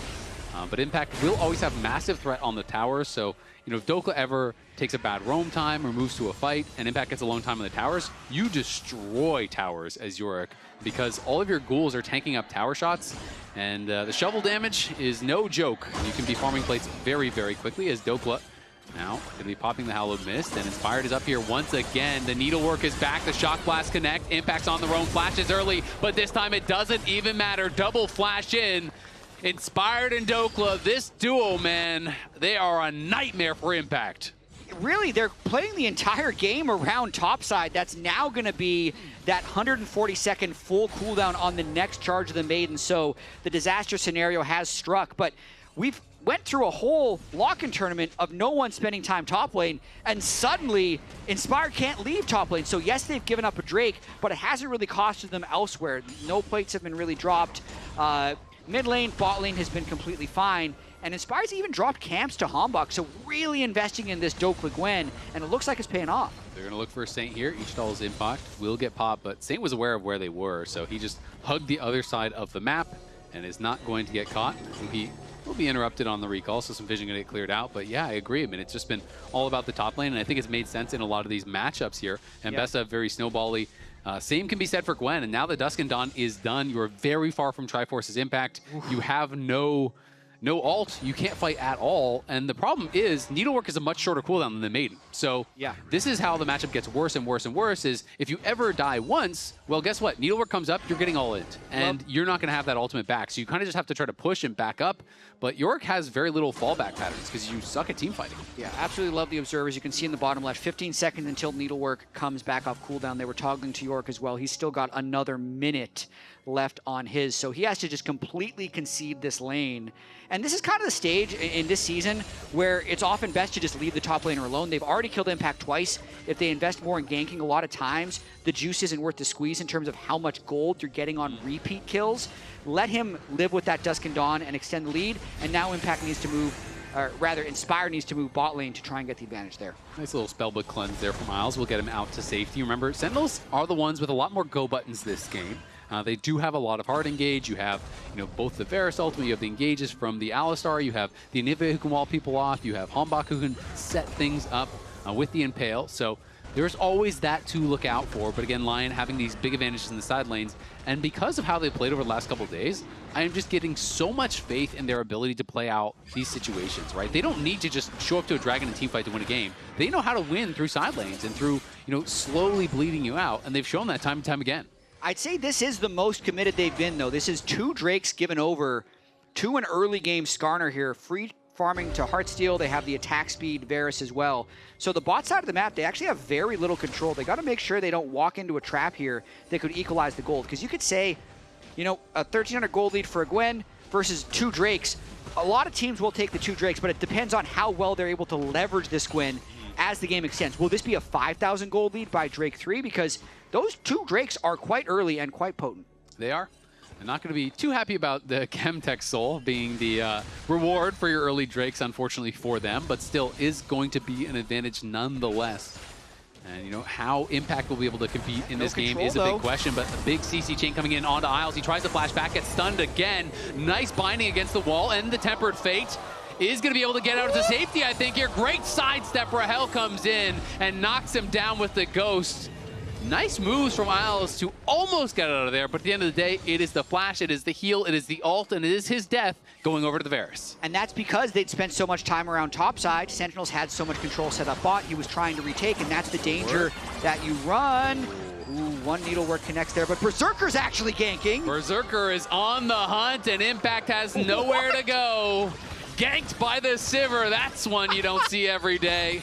Oh, that's amazing. While the play was happening bottom lane, Berserker shoved mid, went to Fog of War. You expect him to just reset, but I love that play from Berserker. No one else could be there for the gank, but it is a free kill that he's able to pick up, and they break the turret. I mean, you're looking at the itemization now. Impact hasn't spent any gold, so presumably he's close to Triforce. Hopefully he has his Triforce here. He's not that close. This is brutal because Doka almost has his Nashers. Like, Doka's almost on 2 items now. So here it is one more time. I mean, he just ran straight up there, popped on the hunt, got behind him. Easy kill. Yeah, I have to make sure that my client isn't on delay. He's like not even close. He still hasn't. He's at 190 gold and he hasn't have his third component of Triforce yet. I think he spent his gold maybe on Mertreads. So yeah. Well, we'll see what they can get done here. 3K now is the gold lead as Dokla is just destroying these towers at this point. Once he has the Nashers, it's going to be even worse. Darkwing's trying to respond on the other side, but where do you send Impact that he's not just going to continue dying? And how is he going to be useful this game really is the question, because the rest of the map is fine. Everything is pretty close, but then you look at the top lane, and that is the real problem. So you have to deal with the Gwen at some point. First guy to 2 items, though, is actually the Jace with opportunity now completed. That's when you really can start farming the first strike gold, because currently Inspired only gained about 78 gold from that first strike, but I'd say the next EQ he lands could be about half of that value. Yeah, it is going to be a lot of damage from that point, and you can get a lot of benefit from first strike because you shoot at the shock blast, you go to melee form, and you kind of get the melee bonus on it. So there's kind of little tricks like that do benefit the Jace here. And on those 2 lethality items, the poke is going to be pretty nasty. In fact, just trying to hold the wave. What else can you do? You just don't want to summon your ghouls at this point because you want to keep it by your tower. But eventually, you have to think it will push out as Hambach lying in wait here. But unbeknownst to him, he is on that ward. So LYON had full information of what he was looking for. So LYON has looked really good these last 2 days, especially in the macro game. The way they've been able to play 1-3-1 and play through leads. If we're trying to be picky, right? If we're trying to be picky, I'd say the one thing they haven't been super clean at is their actual team fighting. They spend so much time accumulating gold, but they haven't had the cleanest execution in team fights. That's where this game could go wrong, because they have the 3,000 gold lead, but if they end up giving a Dragon Soul, the team fighting in the front line of the Sentinels team still looks strong. So that's where Sentinels needs to try and find a way to set up for this next Drake, but especially with the Gwen moving to the bottom lane, it's just more macro masterclass by LYON. They're getting deep push. You can already see a bunch of wards on the bot side of the jungle as well. So just going to be a very tough game for Sentinels to play out, but team fighting is the way out. It really is, and compositionally, they still are set up for success here. And you can see it is going to be the Liandry's second for Darkwings, which I like. When people do go tier Roa these days, it just feels so slow on Anivia, so I do prefer just going for the Roa and then accelerating in towards Liandry. You have a lot more damage and can be a lot stronger in the team fights as a result. And we'll see if they're going to be ready for this next fight here. 20 seconds. If they can try to move to Soul Point, that would give them a pretty nice way in, as there's a Shock Blast landing onto Huhi. And Huhi is just pushing forward, trying to clear out vision, trying to set them up for success in this dragon. Yeah, and there's a lot of squishy players online, so if Huhi's able to get a good engage, they can go for it, but Gwen has actually base TP'd and has the flank. And he has the Nashers, and Darkwing's just had to flash away from the Tempered Fate, and he is going to get the bad news. Can they CC chain him, though? He has the TP shield, so they don't want to use the Skarner Impale on him. They just have to run away. You don't want to fight into that teleport shield, and they have Impact pushing, so the call here is kind of the reverse of what they've been doing those previous games. Yeah. They're just going to try to trade for towers, but now Hui flashes in, but there's no damage there to follow it up. No one was in position. Hambach goes forward. There's the Ishal's impact into the double impale. Rahel trying to get the damage down, but the Hollow Mist is there, and now Hambach is using the Herald to try to get out of dodge. They're buying time for impact, but at the end of the day, they spent a lot of summoners there. They don't get any kills. They do lose the dragon. At the very least, they got some gold for impact. Impact is getting an entire turret for himself. That is pretty important for the overall game state. And it's LYON, I think, not wanting to give up Soul the way they did in game one. So rather than really extend the gold lead, they do trade tempo. Can they get him, though? He's got flash. Impact probably overstayed. The needlework is there. You're just getting chased down. You sacrifice the dragon to give him all this gold, and then he overstays so long that they base, they come back, they kill you on the top wave. That is rough from Impact. And now won't have his ultimate again for a long time. And that's kind of the benefit that they were trying to give him, now thrown away. Yeah. These last 2 games from Impact have been rough. The Jax game, I believe, 7 deaths, now 0-4-0 on the Yorick. Berserker is light work. I think he's going beyond that this game. Oh, he's going to get 8 or 9? That's a lot, man. That's a lot of deaths. I could be wrong, but I don't know, man. When you're this far behind, what do you do as Impact? If you push side lane, you're going to die in the 1v1. If you go to team fight, you're going to die there. Well, 0-8-0 was the LCS record. Griffin set that earlier against LYON. Don't want to start that curse. I think that's hard to do. Because the specific Griffin one, like they literally just kept running into them because they thought it was the only way back in the game. This game is still close. Like, this game is still very winnable.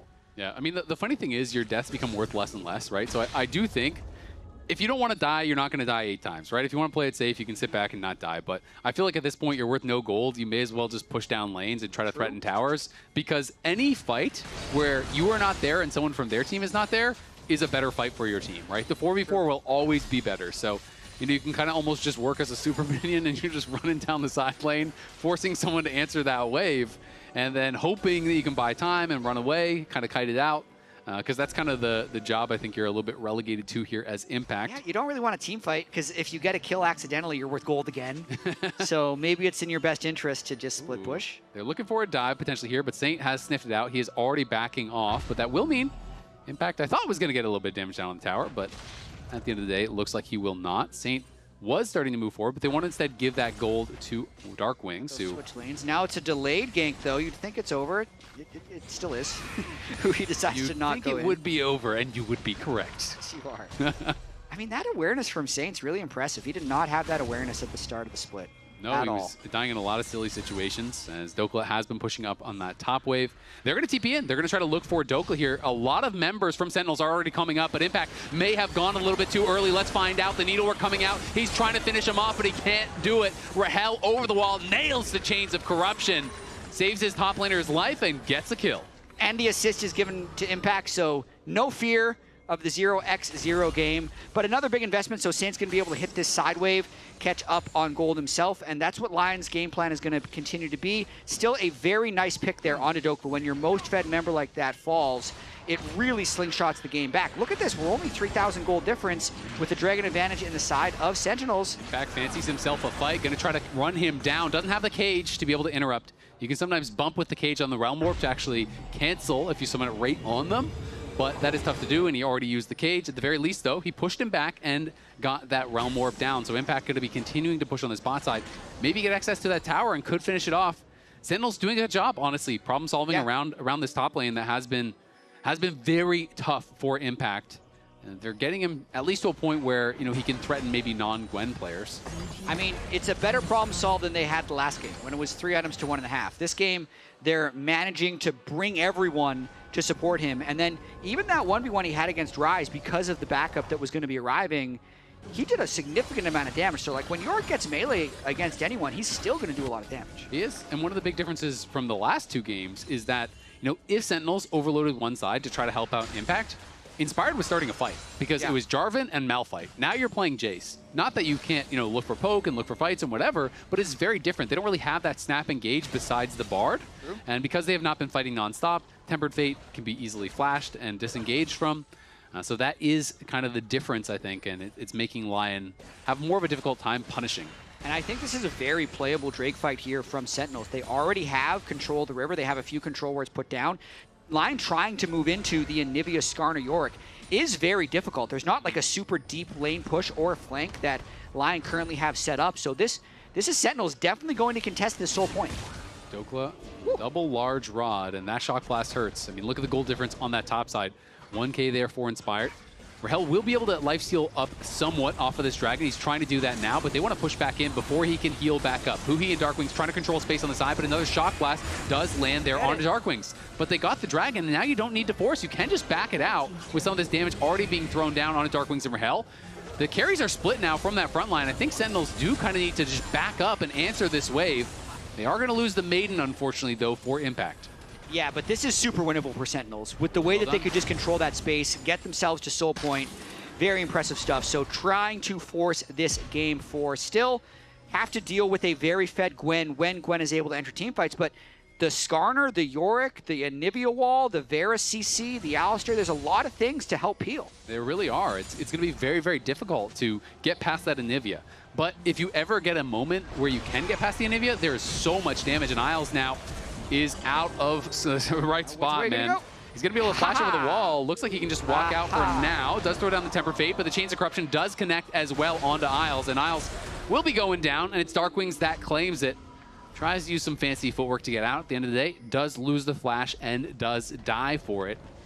And he's the target that they've been picking on. He's trying to control vision, oftentimes on the weak side of the map, and Sentinels has been able to pick him off 3 times now. Rahel with a nice collapse. Another, like, Isles is trying to put in these big mechanical outplays, but he's just in spots where he can't escape. Yeah, it's pretty tough. Dokla going to be closing in on the death cap, though, is level 16. And that is terrifying. If he gets in the middle of the fight, you know, with the level 3 ultimate here and that death cap, he is going to shred your carries. And Rahel obviously paying respect to the fact that it is double AP soul lanes, already has the Wit's End, so itemizing towards some MR. Darkwings as well has that Seekers after Leandry's was completed. You can see a lot of MR really across the board. There's a Ma in the top lane for Impact, so they are trying to deal with that. Exhaust is ready, though, for Huhi, thanks to his spellbook, which is going to be really big for one fight. And the Sivir scaling is going to be a problem when Berserker is able to get to IE as well. But it does feel like a game where Chem Soul is pretty likely for Sentinels. Dokla with Death Cap, but all the carries having flashes across the board for Sentinels means I think they kind of have a fight where they're able to kind of disengage the Gwen. They teleport up towards that top side, and Isles going to have to take the magical journey back to safety as a result. They're going to be realm morphing in onto Impact. Impact in some trouble, takes the shock blast. Saint going to try to run him down, but Impact just cages him up and is backing off. Keep running, and he should be okay, but the Ghost is closing the gap. Sentinels are going to try to start Baron on the other side. Now the Rune Prison comes back up, but the Maw Shield will keep him safe. Dokla has used the Hallowed Mist, now going to get walled off there. Has to use a Skip and Slash, but he's hit down to half HP. The Tempered Fate will buy some time. But Inspired is still pretty far away. He is running for it, though. Impact's going to teleport in to join. He has the ultimate back up. It is getting low. It looks like they're going to commit to it. Inspired is pretty low. They're going to try to finish. They do secure the Baron, but can they win the fight? The Unbreakable Will has been popped by Huhi as Isles is trying to go for it. Hit by the Chains of Corruption. The Hallowed Mist comes back up, and Sage is on a flank. Surprise from the bush there. Darkwings gets put low. Berserker is trying to hit, but he is knocked down. He's slowed up. Impact and Hambach are running him down. The Sivir is flashing for safety here, trying to survive. Inspired wants to stay around because they are so low on health, but all of Sentinel survives, and they get away with the Baron. It's an absolute heist. And it's the team fighting organization that Sentinels have. Even if they're getting run around the map in the early game, they are coming together in the team fights. And this one starts with LYON, I feel like not really having great plays to make around Varus and Nivea. They start by trying to go for the Orc. That extends them. That makes them late to this fight. And then look at this. Like, they just all kind of stick together. They're waiting for Dokla to commit. If Dokla commits, that's when Skarner's going to slap him into the wall. Isles actually barely gets away. Did he die in this fight? He did die in this fight as well. Revenge of the Ghouls. Impact sends his regards. Oh my God. Impact 142 now. And Sentinels is back.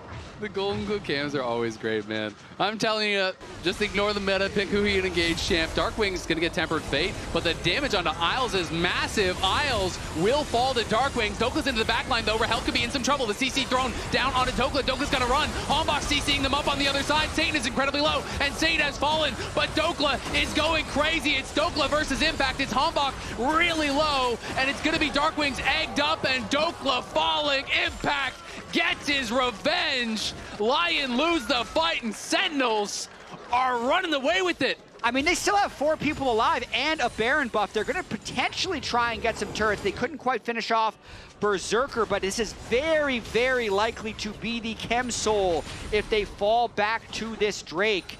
Darkwings with teleport up will likely base TP and secure this soul. Darkwings is playing these fights out so well. You know, he really is controlling space. There's basically no engage, and you're playing against an Anivia, and he is just doing it so well. He did lose his passive, but he didn't use the Zonias. He has that up end available here, and it is going to be Soul, and it's going to be an uncontested one. Inspired just now respawns. The gold is very, very close, but you have the Baron, you have the Soul, and you have what seems like a massive compositional advantage. Yeah, they have frontline, backline, whereas LYON just kind of have a bunch of split pushers and poke, and then a Bard that keeps dying to Yorick-Ghouls. This is a very rough Isles game, 0-5-0 now. We were looking at the wrong 0-8-0 angle. We actually were. This is the sneaky 0-8-0 angle from Isles. I think it's one fight away from being a Sentinels win going to game 4 if they can have another big fight around Baron, but just kind of setting up. It is hard to end games against Sivir Rise. They have very good wave clear, but I'm thinking if they find one more good look, it could be the game. I mean, look at the damage they're able to put down onto Saint there. They were able to get a lot of damage down. It's just, I mean, LYON has so much DPS, they just can't close the gap. It's one of these games, though, that could look like game 1 where it feels like Sentinels are winning, Sentinels winning, and then you make that mistake, they close the gap. And if Berserker is hitting, if Dokla is hitting, if Saint is hitting all at the same time, your team will get exploded. So that is what they have to watch out for. But Hanbok covering them over the walls. They do take down another tier 2. Definitely can't end the game, I think, without either an ace or a Baron because of that wave clear that you're talking about. Yeah, and as you mentioned, the Drake Soul win rate in this series is not good for Sentinels. They got it in first game and promptly lost. Hopefully that doesn't happen again for their elimination. Impact is kind of back in the game. Honestly, Trinity Force, Maw, Hullbreaker, he's going to at least require a response. And then with his teleport being up, can always make it back into the fight. And since there's such low CC, like, it's really hard for LYON to even send people into side lanes. That can lock him down because he just waddles away. What were those casters talking about down in Impact? What were they thinking? Killing Impact 4 times in a row is often a bad decision. You've activated his trap card. Yeah. Impact is online now, has the Hullbreaker, so going to be dealing even more damage in those side lanes as LYON were moving down towards that bot side, trying to see, hey, will Impact overextend? Can you actually take him out? Comically, Impact is actually ahead in experience now over Dokla. Dokla's still obviously up in gold, and again, the damage is there, but Dokla skipping slash forward. Hanbok is behind him. Are they going to try to look for a play? Looks like not just yet. They are being very patient, and I feel like Sentinels should continue playing patient. Just play towards objectives. It just feels like right now, LYON have had no answer around those objectives, trying to get through these tight corridors against this comp that just controls space so well. Yeah, play it slow, get Baron, see if you can get a few turrets, don't overcommit, and then play for Elder. Maybe this is even a 3 Baron game, because it is very hard to finish against a Sivir like that, but the Varus will scale quite well, the Anivia scales quite well.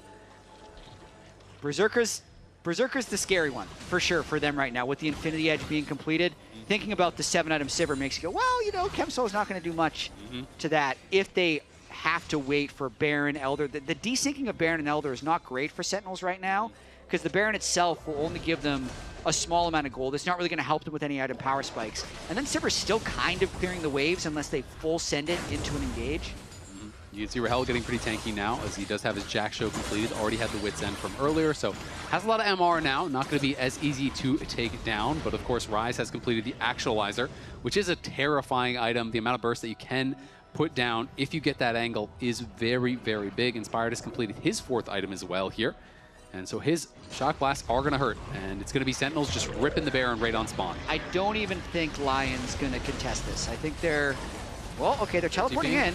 They're going to try to look for it here. Can they get past Darkwing? Saint already taking some damage to start the fight off. He just throws down the wall early. They're trying to rush this, but the Tempered Fate will buy a little bit of time. Ghost pop there by Saint. Inspired can't find an angle. He is very far away from this. They're going to look to finish, but if Darkwing's in trouble, he has to go into the stasis. I don't know if he has his passive back. Dokla trying to finish off Rahel. Dokla's getting into the back line. Darkwing's is incredibly low, and he's put into the egg. Berserker is DPSing, and look at Inspired. He's behind Rahel. He knocks him back. Isles is going forward, but he is falling. Dokla is cutting through the team. Impact flashes out. He's still alive. Hanbok, Huhi, and Impact make it happen. It's a quadra for the Skarner. Captain Flowers is popping off at home, and Sentinels may have finally secured a game. Out of nowhere, the Skarner quadra kill.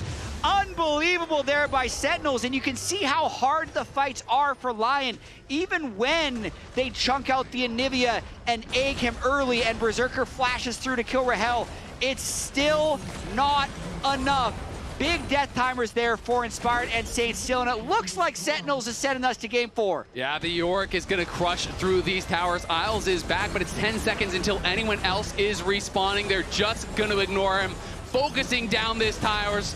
Sentinels will not get swept. They battle back here with such an impressive game in game number 3. A resilient Impact ends up coming out on top, and Sentinels breathe some life into the series. Just when it looked like Dokla was putting Impact into the grave, he came right back up and started smacking him around. But really, this was a game won with team fighting for Sentinels. Darkwing's Control Mage, the 508 Skarner LYON. Very difficult to actually walk in. I always like the edits. Yeah, the edits I appreciate on the it. signs. I mean, he's just updating his prediction based off new data. So I can never fault that. You can always change your mind. Exactly. All right, Vi going to be banned out once again here. Nocturne getting banned. Expecting a Pantheon ban as well. Impact Mental Diff, true. Honor for Tilt Proof for Impact that game, for sure. I would have been 0-50.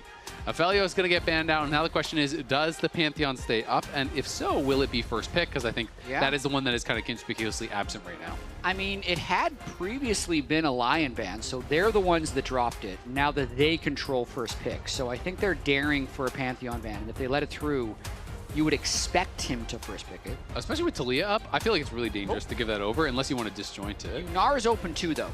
So that could also be another play with Lulu and Yunar both being available as a combo that they could take. So it is going to, in fact, be banned away. What's up? That's an enthusiastic wave. Keep going. Amazing. Faster. Wave faster. I love it. Well, we're going to see what the answer is going to be, as it is going to be Yunara grabbed up. As you thought it might be, Jet. Yeah, very nicely done there by LYON. Will likely to have the strong bottom lane and a hyper carry. Now it's just about making sure they have structure in their team fights. Like this is what the desk talked about. They're expecting a little bit more team fight structure to come out from LYON because they still have been able to play the map very well in all 3 of their games. That one fell apart a little bit because they couldn't find good ways into team fights. Yep, and it is going to be Darkwings on another control mage here, and one that controls space quite well. The mid lane pool is getting thinned up quite a bit, you have to say. When you're looking at champs for Saint, obviously there is champions like Talia that are still up and available. Ari that he has played. Aurora and Cassio have yet been to be played so far this series. Impact now bringing out the Scion, maybe feeling with Gwen gone and Bessa gone, some of these champions that you would traditionally kind of have a difficult time against are out, so feels comfortable blind picking it. Pretty risky, though, with Trundle being available, unless Hambach really wants to play against Trundle with something like Kiana, which is a little bit risky, but just with Victor Scion, Trundle's already a good look. I agree. It is interesting, though, because I feel like LYON looked completely different with Inspired off of Jarvan and Malphite. You know, he wasn't on that engage, so maybe they're saying, hey, if we take him off the Playmaker, that could be a problem for them. It is going to be the Mundo. We've been seeing Mundo almost exclusively in jungle, but again, it is actually pretty good against Sion in the top lane. You can immune that Q smash with your passive, or obviously tank the ultimate with your passive as well, and it sets up pretty well in that regard. So I do think it's a possible flex pick, but of course, looking at pro, it's almost always going to be going jungle. Yeah. I always am now thinking about solo queue picks and how they work, because LYON has showcased that they're willing to do that. Really interesting. I have a weird feeling that it actually is going top lane for Dokla against the Scion, only because of what Inspired has traditionally said about Mundo. Like, he doesn't think it's a very good champ. I mean, they lost to G2 when they were playing against Mundo, and he was even saying, like, oh, I don't think Mundo did very much in this game. I'm feeling that's a top lane Mundo. Yeah, and I mean, it does give over the Trundle to Hambach, so he's going to be able to grab that. And Mundo has a 55% win rate against Sion and solo queue. It's one of the matchups that I really like playing Mundo in, if people do blind Sion, because I feel like you can kind of just scale alongside the Sion and outscale the Sion. And so I think it can be pretty effective in that regard. But of course, Trundle does make that a lot harder. And it also makes Trundle very tanky because he is stealing a lot of these stats away. So Mundo could have some problems there. But of course, Yunara, Lulu, a lot of power. So far, lacking some engage on both sides. Of course, Pillar into the gravity field. These types of things are kind of like pseudo engage, but not full on engage, especially not against Yunara, who can transcend oneself, and then you have the dash. Yeah, you'll need a lot of damage on the Yunara though to be able to take down all of that health that they've already stacked up. And I'd say with the Zehen ban, it's another flex ban technically. It can jungle or top lane, but I think it's a good idea. And also the Vayne ban, so they're knowing that there's a lot of flexibility still being available. Vayne would actually be very good against Scion Trundle, so a good ban there. Makes a lot of sense, and are dealing with some of these hard engaged champs that they are going to be nervous about. Blitzcrank obviously is a common counter to the Lulu. They know who he would be willing to play it, especially having a little bit of setup with that Trundle Pillar could make it more effective. And so they are going to be throwing some bans that way. Yeah, what's left in the bot lane here for Rahel and Huhi to try and match up? Because the Ashe Seraphine's already been spent. A lot of the enchanters are already down. Nami. Kaisa is available. Lucian you can play like MF. You could play Lucian. So I do think there's still those kind of picks are are up and available. And then you can get more into like Jinx and Zeri and things like that if you want to match scaling with scaling. Aphelios Thresh. Aphelios is banned out this one, though. Oh, yeah, they banned the Aphelios early, and they banned the Lucian here, so they're trying to limit his options as much as possible. Geez, the Lucian Melio would have been nice right there. I think he might end up going... Yeah, I mean, the Kai'Sa makes the most sense. Could be Kai'Sa and engage support. Yeah, I think it does make a lot of sense. It gives them that hard engage that they need. I am expecting it to be, let's see, what's still up and available? Maybe like a Nautilus. I think Rel or Nautilus would make a lot of sense here, coming through to be able to kind of have that setup and to be able to potentially threaten the Lulu. Aatrox would still not reveal where things are going if they do lock this, because again, it is a flex. We're still kind of under the assumption that it would be that top lane pick. Sylas coming through is actually pretty cool because Sylas can steal the Trundle ult and then ult the Scion, and you can kind of have this like really tanky Sylas as well. Yeah, I mean, I still don't know where this is going. You could do jungle Sylas, mid lane Sylas. It's probably mid lane Sylas here for Saint up against the Victor. But it'll be revealed. It's not like they're going to be fooling many people when they lock in this last pick. And then they lock in another triple flex. They lock in Aatrox, and you're like, wait a second. All right, what are we doing, Azale? Okay, I think it's just Aatrox top, Mundo jungle, Sylas mid. That would be my assumption as well, but we will find out if they want to get a little bit tricky on us. It's interesting that we're seeing the champions get like flexed around when they haven't locked in their 5th pick on the other side. So I don't know if that is just a visual bug or what was happening there, but they were getting moved around on the right side. They're and just still trading already? They've traded already. on my How can they trade before they've locked in? I guess seems like a bit of a chance luck bug, but we have revealed kind of where their roles are going to go. And Rel or Nautilus is what I thought, and it is going to be the Rel. Makes a lot of sense. Does give them that hard engage. You have the Shattering Strike for the Lulu shields, which is nice as well. And we'll see if they're going to be able to utilize some of their engage, so they're more kind of traditional frontline to be able to knock it down, because Sentinels is playing like pure front to back, right? You kind of have the Kai'Sa and the Victor to be able to knock down these frontliners on the other side. I think it's a bit more of a mix. I mean, I still like Sentinels team fighting later on in this game. Even if Mundo gets super tanky, Trundle can ult him. If Rahel gets fed on Kai'Sa, that's just a max health shredding merchant. He's going to be able to cut through any super tank pretty easily. But the carry angle from Berserker with the Yunara Lulu is what I think LYON is banking on. I think that the thing that I'm concerned about for LYON is, I think if their soul laners do well, you can run over team fights. I think if their soul laners do not do well, I think how Hanbok will play the fights is he'll just be pillaring Berserker in the back of the fight, and they'll be trying to focus frontline. Yeah. And then I think that can become pretty difficult when you have these 3 melee champs getting AoE'd down by the Victor, hit by the Trundle, hit by the Kai'Sa. I think that could be tough, but LYON have some strong lanes here. Should have push on that top side, with the Aatrox, and have Berserker on what I believe to be, his most successful style of champion. When I think about Berserker's best games, it's the Zeris, it's the Aphelioses, it's the Yunaris, it's these types of champions where he has an Enchanter in his back pocket and he can go crazy in team fights. I think the Enchanter is a really key portion of that as well, but it's just amazing whenever he's able to pull it off. You do have to respect the Rahel Kai'Sa, though. Every time he's had that, he's had an incredible game as well. So again, still an elimination game for Sentinels. LYON just needs to win one of the next 2 to get into that final against C9, and an early stack on the bot lane, actually. Yeah, I think they were trying to see, will anyone walk forward? Because then you can have Saint start E, and he could look for a big trade. So you have a little bit of time if you run straight to a lane to try to go for something cheesy, but then you got to get back to mid, because in this new season, the minions spawn so fast. So Saint will be heading right back over there. And no big surprises as far as the runes are concerned. He is going to go for Spellbook, though, so he's not going to be playing Glacial, he's not going to be playing Aftershock, he will be playing Spellbook, so prioritizing the utility. We did see him moving around the map quite a bit on the Alistar with teleports, and being able to have exhaust for some of those big fights was quite valuable. Yeah, I think they need to hang on a little bit early on in this laning phase. The Yunara, once she gets that Q up, can really be powerful, so we're just trying to make sure that Rahel can stay in experience range and get all of the minions. And these mid lane matchups, when you are playing a melee into the range, just about survival. It's about keeping your health high, not overcommitting for minions that are going to cost you too much HP. So sidesteps the laser, and we'll be able to go forward and pick up a minion or 2 there. Darkwings is just basically trying to really punish heavily early to get Saint to a point where he can't threaten all ends. Yeah, Mundo's not exactly a very threatening jungler early on either, but it is teleport on Darkwings, not the Ghost, so a little bit harder to dodge the Mundo ganks. Also important to note, first Mundo game of Inspired's career. So even if it's been kind of in the fringes of the metal, it hasn't been a pick that he's been a big fan of in the past, but as you get deeper in Fearless, it can become more valuable, and he's playing it for the first time here. Yeah, he's been willing to bring out a lot of different picks.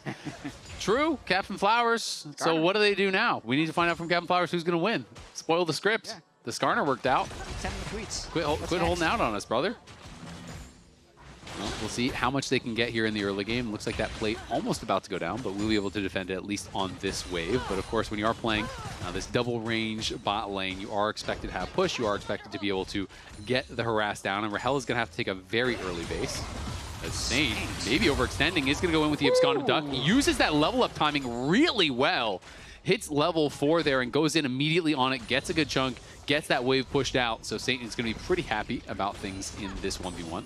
You have to be so confident to pull out that play, know exactly when you're going to be hitting your level up timings, but he does it great, manages to last hit all the minions before Darkwings is able to burst him, and just effectively trades the first few waves. Now he's got his health crystal with his quick base, and he's forced the TP out of Darkwings as well. So the early lane phase actually very well survived by Saint there with that last little play. Yep, it's dead even. I mean, Darkwings is up a couple CS, but it doesn't matter because they got the same buy, right? Yep. 400 gold buy plus a refillable. So they are dead even as far as that is concerned.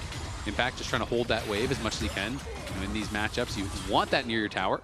Saint goes in for a very nice trade with the Conqueror stacked. When's the last time we saw an Aatrox actually snowball onto a Scion? It feels like almost every time Scion can get an early Bramble and just kind of wait out the lane. That's kind of how I feel about most Scion matchups, I'm not going to lie. It's kind of the same way I feel about Renekton versus Scion, where often it's you get a nice little CS advantage, you know, you're up 10, 20 CS, whatever. But it's pretty hard to make things happen. Dokla going to be dashing back, but he's going to be pillared in. Does flash out to safety, so will survive, but that is flash down. Nice little lane gank there from Hambach, who, let's be honest, has been getting outpaced by Inspired in these early games. Inspired has been getting a lot more done, so nice to see Hambach getting involved. Absolutely. Pillar, pretty strong early gank. Early Sheen as well, probably going towards the Trinity Force for a little bit of damage in these team fights. But this is, you know, this series felt so one-sided after Game 2 was it. And then even portions of Game 3, when they had the Gwen flex pick, we're thinking they're just going to walk their way to finals. I really like the team comp we have on Sentinel's side here. Assuming they don't fall too far behind and go, because that can definitely be a fear when you're running such a slow topside like Scion, Trundle, Victor. But I don't necessarily feel like the Mundo is going to be that good at actually advancing the game. So it would be on like the individuals really in this bot lane to try and advance it, because I'm not seeing the Sylas really forcing kills onto the Victor, or even Dokla's Aatrox, especially with no flash, able to get a significant edge onto Impact Scion. Yeah, I think that really is their point of pressure right now, is that bot lane 2v2.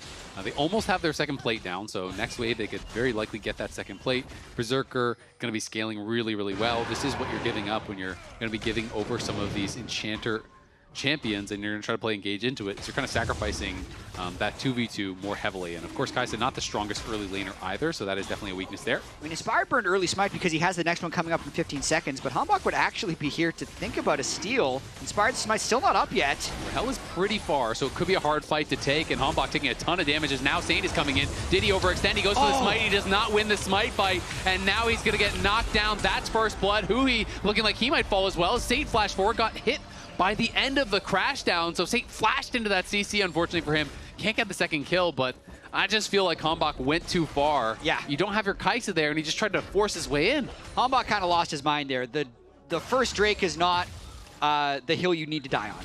And he didn't even know that Inspired was without Smite, and he still missed it when he flew in. That's probably why he missed the Smite, because he's trying to time it so perfectly. But even if he gets it, it's likely that he loses that fight. I will say Trundle gets a huge heal if he successfully smites the Drake, because his passive gives him percent max health from dying creatures, but just wasn't enough, and they end up falling. There was definitely a weird overforce. Obviously felt like he had a good angle to do it, but yeah, I think maybe just didn't realize where Rahel was in relation to him. Darkwing's going to be pushing in here through mid. Saint now flashless because he tried to go for that kill. A bit unfortunate how that worked out for him, the timing again. He was already in the crash down. He flashed forward to try to chase Huhi, got hit by the knock-up on the end of that. Do you want to fight? Yeah, I want to fight. I want to fight. Okay, come Sylas, Sylas. They're gonna fight, okay? They're gonna fight. Don't Trundle, come Sylas. I need a 6. I 6, I'm 6. I'm going. Victor is here. Here, 6. Focus him. I Thunder. Yeah. I'm looking Thunder, guys. Look Thunder. Nice. I'm looking Thunder. Give me. Yeah, I mean, I can't give you. Okay. Nice. Yeah, really clear comms there. Honestly, from both sides. Hambach was clear that he wanted to fight, but they just weren't in position to fight. I needed to call that one off. And his Qs might go out to 59, so that's frustrating. You know, one more auto coming in at the same time from someone else might have meant he gets that. It wouldn't have got him 6. He still need a lot of experience, but would have got him that passive heal, maybe give him at least a chance to fight back in that fight. Unfortunately for him, though, it is Inspired who walks away with that. You know, obviously gets the experience there as they may be looking for Berserker, but Berserker's just kiting it back and buys enough time for Isles to arrive. Yep, has all his summoners also heal on Isles, who he doesn't want to go for an all-in. Was hoping to probably just reach for a quick stun and get a little bit of poke. And still need to play this lane very carefully, especially as Isles approaches level 6. That would be a ton of health to burn through. It is a lot. Is Dokla going to look for the knockup? They trade knockups. Nice little grass proc back there from Impact.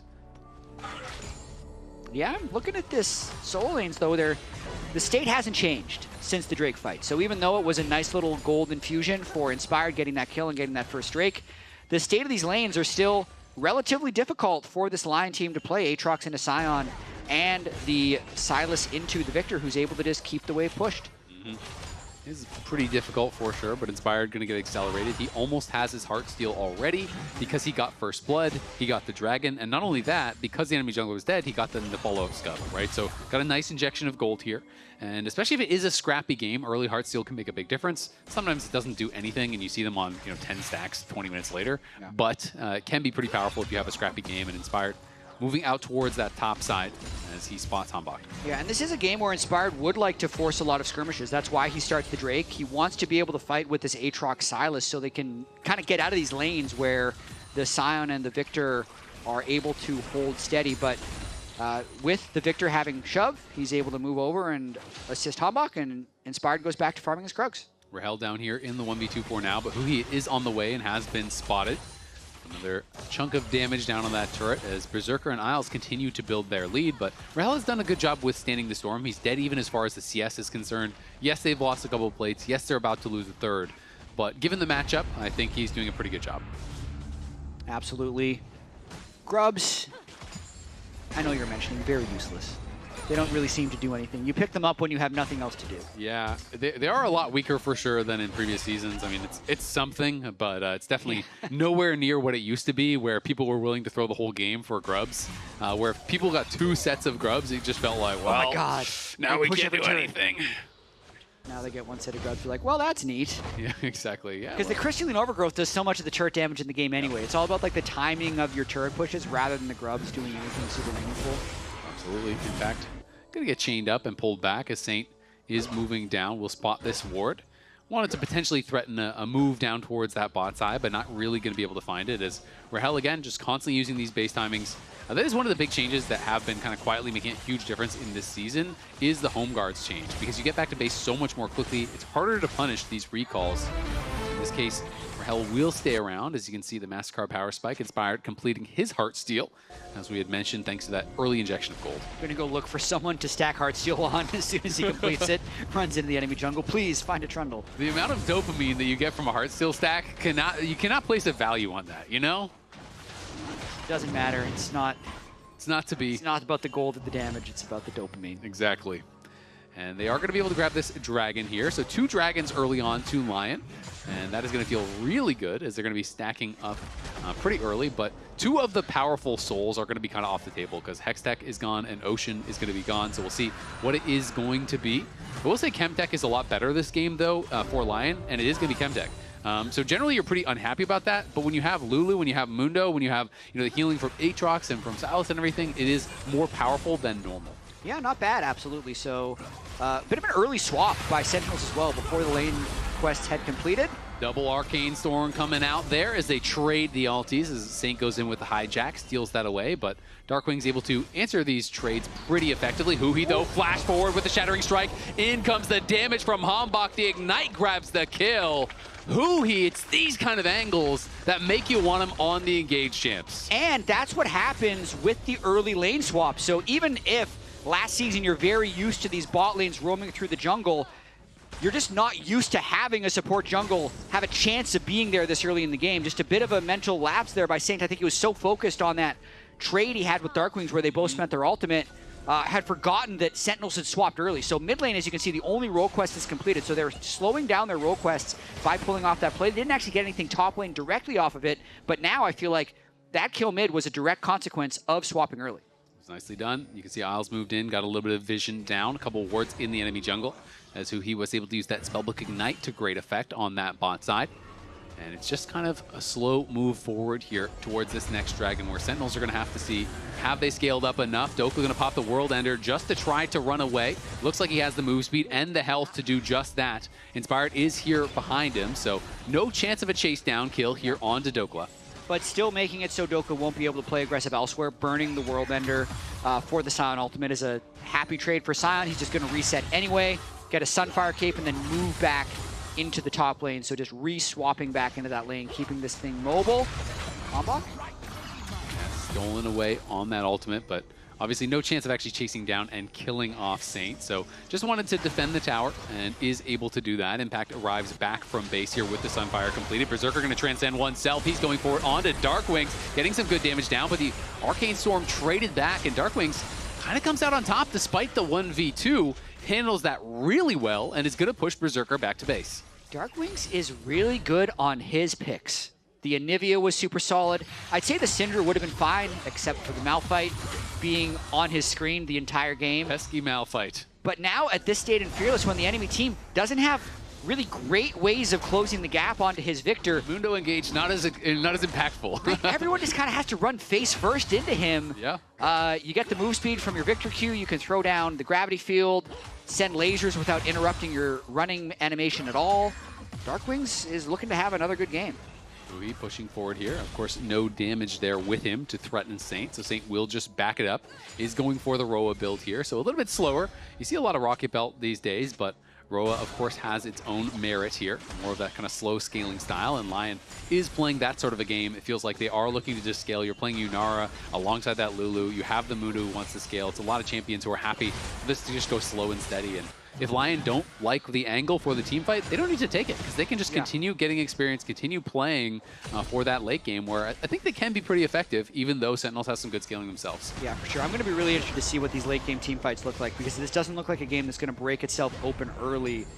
More attention being sent towards Dokla. He does have Flash, and he's got a lot of backup behind him. Yeah, they're all coming in here. I think Sentinels have got to get out of there. Hombak has got to run. Flashes early, but is going to get knocked up, and the Wild Growth there as well. Subjugate comes out. In goes Inspired, flashing over the wall. He gets pulled back. Hombak is going to fall. Sentinels bit off more than they can chew, and they pay for it as Lion does come in, but now it goes Darkwings. He just blast coned way too far. Immediately has to flash out to safety. The Arcane Storm was thrown down.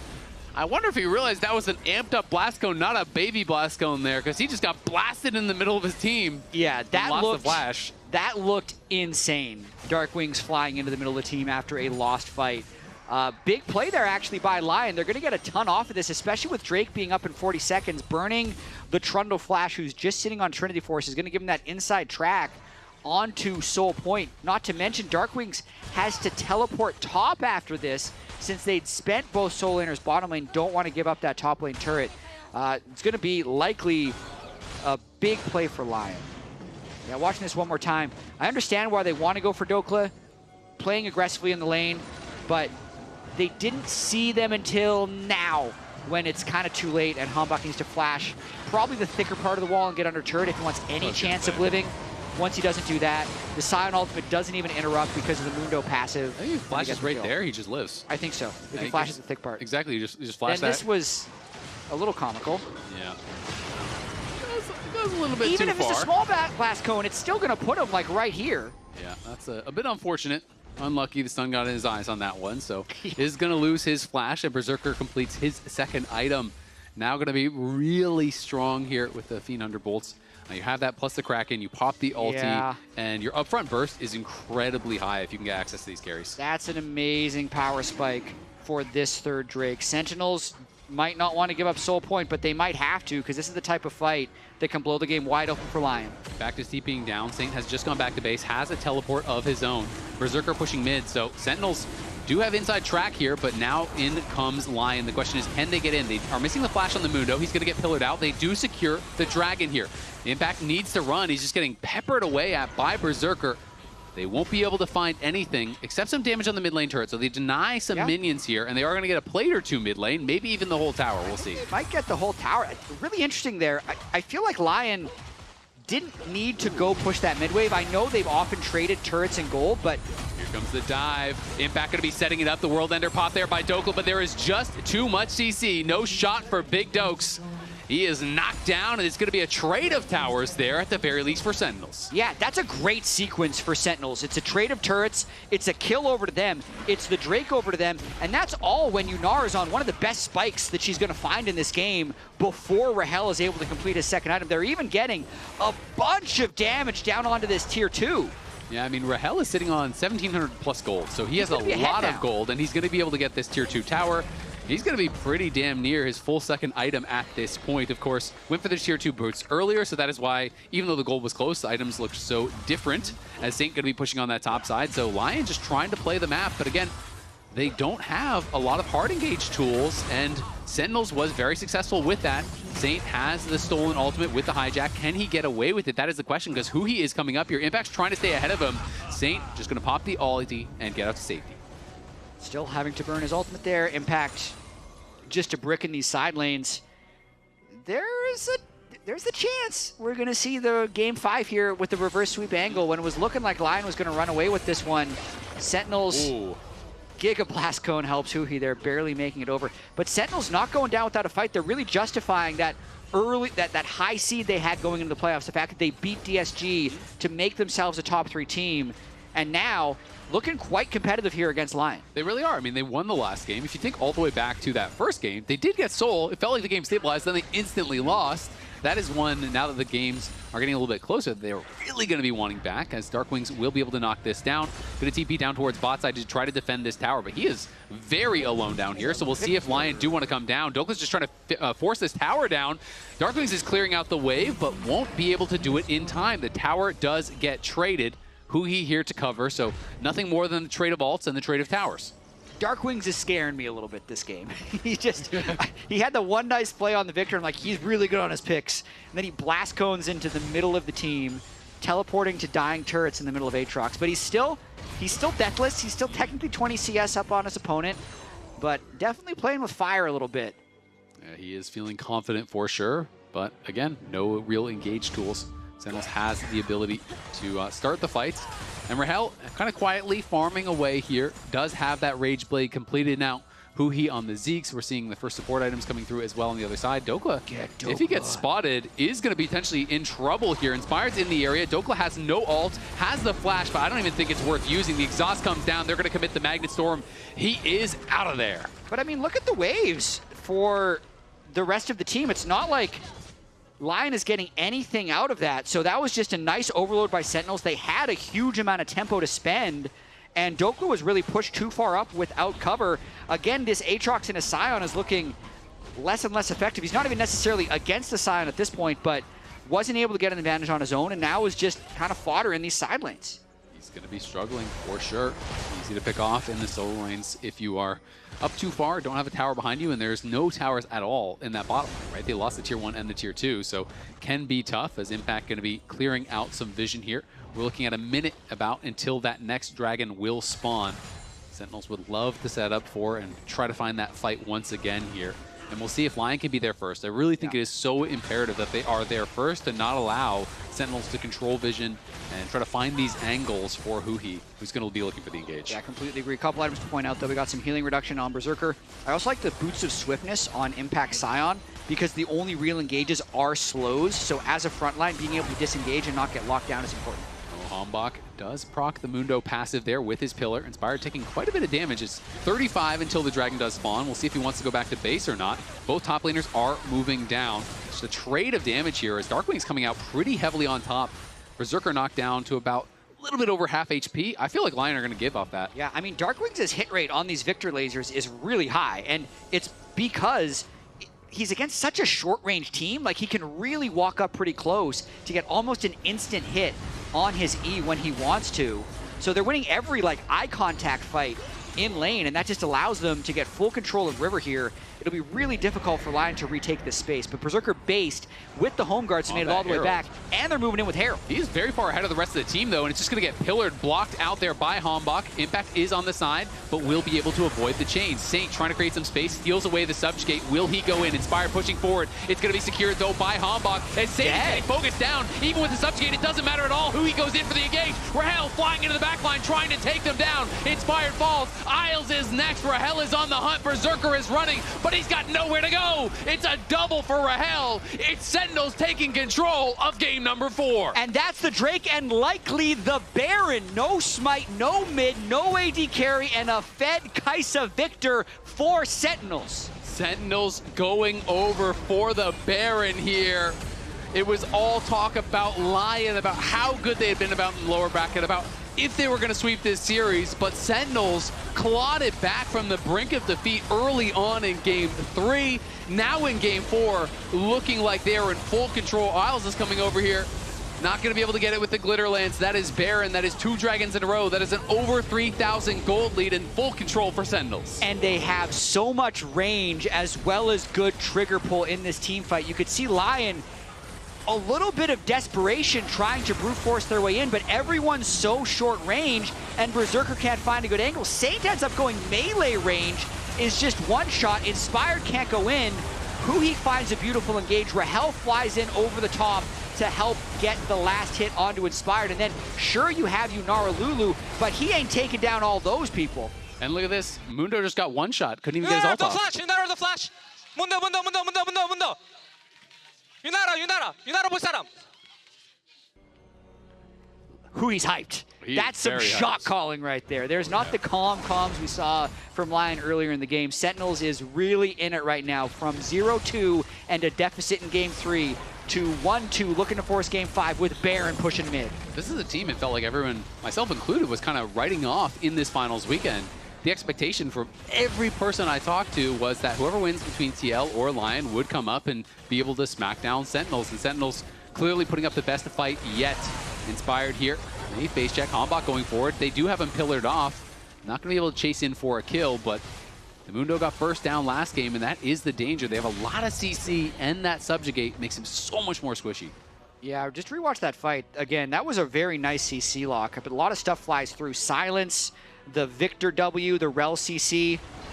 Inspired likely could have pressed ult early, but he didn't want to be inefficient with it and ended up just dying. And look at this gold lead just kind of exploding here to being 4,000. And it feels like the scaling is on the side of Sentinels with their current power spike points, because Yunara was on 2 items like 2 Drakes ago. Still feels like she's on 2 items. It is, yeah. I mean, Yunara is going to have a lot of damage, but doesn't matter if you can't get access. You can't set the fights, and there's the dive coming in onto Berserker. Berserker's in trouble. Shattering Strike does connect. The Polymorph, though, buying some time, but it doesn't matter. Huhi may fall, but Rahel has killed off your carry. Dokla trying to come in. Rahel looking to try to run out the side. Inspired arriving. Saint going to be TPing back into the team. The chain will pull back Rahel. He has got to get out of there. Saint is coming in, flashing forward. Abscond, abduct, 900 gold, shutdown. He wants more, but he will not be able to get it for now. Inspired, though, chasing in behind them. Can they wrap around and get even more here? Sentinels have got to try to fight their way out. Impact moving through Inspired, but he is constantly getting slowed. He is going to be going down. He's got to just accept it. Darkwings will make it out, but it is a couple kills there for LYON as an aggressive dive from Sentinels does get a bit punished. Yep, Hombach made a business decision there, throws down the pillar, says, farewell, Impact. I do not want to die as well. And I'd say the whole beginning of this play, it's a nice look to try and kill the Yunara, but I thought it was a really good polymorph from Isles, which delayed the kill long enough that everyone could catch up to Rahel. So just a nice job there by LYON to capitalize that. And the gold going over to Saint does give them a bit of an angle to have a second carry that can help them out of this deficit. It does. Flashes, though, were spent. You know, big flash going to be used by Saint. And you can see now the Seeker's there on Rahel, so he's going to be that much more difficult to take down. Will have his flash available here in about 45 when that dragon spawns. It would be their 3rd in a row if they're going to be able to get it. And Darkwings is closing in on his 3rd item. You know, 3rd item's been complete for Rahel for a while. They are scaling up a lot, but Berserker does still have 3 items, even though it is a cheaper build. He's down in gold. Yeah. His damage cannot be ignored. Definitely not, but I gotta say, Dusk and Dawn on Kai'Sa here, really important. Just the ability to proc that passive over and over again. onto Inspired, who's going to be hitting level 16 on Mundo. You're going to need a lot of damage to kill him if he's able to get a good ult off in team fights. And they're going to have a lot of damage with Subjugate, with that damage coming through from him, from the Victor. They don't have any consistent heal cut, really, so yeah, there's a Bramble, but Mundo's not going to be autoing the Scion, so you are kind of reliant on the Ignite spellbook that they do have right now for Huhi, so that is big for one fight. Yeah. And they're just going to give this one up. LYON not going to be looking to fight it, going to look to try to maybe get towards Infinity Edge for Berserker, hope that they can do that in the next 5-6 minutes, and maybe look to fight another day. Berserker has carried many games like this, from even gold. If he's the one that's fed, he can make it happen. But Rahel's Kai'Sa just has more gold, right? There's going to be a lot of fights here, potentially, where if any CC reaches Berserker, Rahel's going to try and fly in for an execute onto Berserker specifically, and then they'd worry about the super tanks later. Going to be really interesting to see how these last few minutes of this game play out. There's just so much threat on Berserker. It's really hard for him to get a fight where he's not threatened by, some sort of CC or pillared out or having a big tank in his face where Rahel is going to get to be able to hit carries. And Impact is looking like a brick wall over there on the side. Yeah. Tanking that damage from Berserker like it is nothing. Even just the Victor poke has been hitting Berserker. Like those E's smacked him, then the Kai'Sa W, that was through the Lulu shield. He has a lot of lifesteal now that he's going to be able to get it off the wave. But if you're in the river and that happens, it's going to make you not want to walk in deeper into the river for the fight. And look at top. This is what they were waiting for here as the supers were coming through. They are going to take a reset, though, so not going to be able to really do anything with that pressure from those super minions. But they have controlled vision on that bot side jungle. Now they're going to start setting up around the Baron here. That's spawning in 30, and that will be the target that Sentinels are looking for here. Taking away the jungle, farming up as much as they possibly can, and looking to put the finishing touches on this one. Yeah, as much as we said that the Chemdrake is good for LYON, I don't know if the Quadra Chemdrake is that good for Sentinels, so they're getting a little unlucky with this roll, but let's see if they can make something happen. Who he actually just blast cones to safety, and they're still setting up vision, probably waiting for this Baron to spawn. Definitely not the one they would have wanted, but every soul does something, and you have a lot of tanky members, so the durability is always going to be somewhat useful, but Sentinels fully controlling vision on the top side and are going to be able to take away that red buff there for Hanbok and Rahel. And now the Baron has spawned, so now it's time to try to close off those lights, clear out the vision, and threaten these engages from Huhi. And they're just going to start the Baron immediately. It's on vision. They're going to clear that out soon, you'd think. Hanbok, yeah, just clicks the ward, forcing LYON to come in. And Doklo's going to be spotted on the side. Impact trying to zone out Berserker, who is getting some damage out, but Hanbok is just forcing down this Baron. Inspired's going to get pillared out. Will he try to flash in and steal this? He's sitting at the wall, can't actually get in to do it, and still the Scion has not been hurt at all. Darkwing's pushing forward. Inspired trying to get something done, but he is being crushed right now by Rahel. Hanbok, though, being focused down by Berserker. Flash in from Huhi, but it's a flash out from Berserker. The Shattering Strike does land, but I don't know if it matters. The Killer Instinct from Rahel is just used to run, but Darkwing's now going to be arriving on the side with the Arcane Storm. Impact incredibly low, but still damn tanky. Saint goes forward with the Abscond Abduct. He wants more, but can he get it? The Baron has been taken, but will they lose the kill? Saint goes into the stasis now under the tower. They're going to look to try to finish him off, but he retreats back. He survives for now. The Lulu shields and the peels will keep him up. They lose a couple members, but they secure the Baron. That was a close fight. What a close fight. Berserker is so good. He played this fight incredibly well. It ends up being a bit of wash. The gold from the Baron is equalized by the 2-for-1 in the actual team fight. So the way this works is Impact tanks Berserker for a while, but Berserker's very patient with when he actually uses his ultimate to try and fly in. So watch how many people try and kill Berserker down here. Flashes perfectly from the Huhi ult, turns it around, kills him, goes straight on to Hanbok, forces that flash away, turns on to Rahel, pushes him out of the fight, and then they get the extended kill onto Impact as Rahel pushed that bottom wave. But that's Berserker, now with Infinity Edge, trying to take LYON over the line in this series. Berserker looking damn good in that fight. As you said, has the IE. That is a big spike here. See that Sorcery Elixir in the pocket for Rahel, but Rahel in a lot of trouble. He's going to get CC'd up and knocked down. He is dead, and that could be a disaster. Sentinels need to run here. Impact has arrived, but Hanbok has got to get out of there. Berserker and Inspired trying to chase him down. The Mega Blast Cone will keep him safe. A minute on this Dragon Spawn. Darkwings is going to TP out, but I don't think Huhi is going to be so lucky. And if Huhi dies, they can just delay the death. They can just stop him from recalling. Just delay the death, make it so he's not going to be there, and I think that's exactly what they're going to do. Don't burst him down. Wait as long as you possibly can, and make it so he won't be alive for the Dragon. That could secure them the next Dragon. That is a massive pick onto Rahel. Hui can do nothing. That's what they're doing, playing for the timers. Yep, lots of gold injection, but more importantly, will likely deny that soul. LYON knows exactly what to do to delay that death onto Hui as long as possible. You could see Sentinels was also calling it out after the mistake, pushing the mid and top wave as much as possible. They had Baron buff as well, so it's not like LYON could win the game off of that by some mid push, but it's definitely extending this game, and it's the comeback now for LYON in Game 4. I mean, there is no engage on the other team, but you still have to pay a little bit of respect. That's crazy. I mean, Rahel just didn't pay any respect whatsoever. And you let the Mundo get melee range on you and then knocked up by the Wild Growth. The CC was enough to be able to burst him down. He couldn't get the Killer Instinct off, didn't use the flash. Yeah, as much as Yunara Lulu is good, don't sleep on Lulu Mundo. That very big Mundo goes really fast towards you, and he's going to chunk you down. And Mundo is level 17 now, so has the max rank, of course, of that max dosage, which is way more powerful than the previous ranks. And Sentinel's going to be pushing up both top and mid, looking to put pressure onto this tower, but do still have to be a little bit careful as Hui isn't with them quite yet. Yeah, so Baron buff just wearing off. Very ineffective Baron for them, slight lead. And unless another crazy fight like that last one happens, they're playing very aggressive actually, considering what just happened. The Exhaust is used on him as well as the Arcane Storm. They want to push him back and try to finish off this tower. We'll see if they can do it. A lot of tools used though onto Berserker, down to about half HP. He did transcend oneself, so use the ultimate, and he's going to have to run back to base to heal. Sentinels now pushing into the base, still feeling confident here. How far will they go? They get the mid lane inhib. Now, a little bit of split calls it felt like there, as some were walking back towards mid, the others going up towards top side to try to finish off the second inhibitor. I mean, what a weird game. They just brute force their way in, 5v5, and clear 2 inhibitors. That's going to look at Saint. He can use the blast cone. He can use the blast cone with the stolen ultimate, but it's going to have to be used for a retreat here. Dokla popping the World Ender, going to get CC'd up. Hombach needs to run as he's getting hit over the wall. Hombach is going to be back down to half HP, still has the subjugate. Sentinels retreating here. They're slowly getting whittled down. They got to use the blast cone.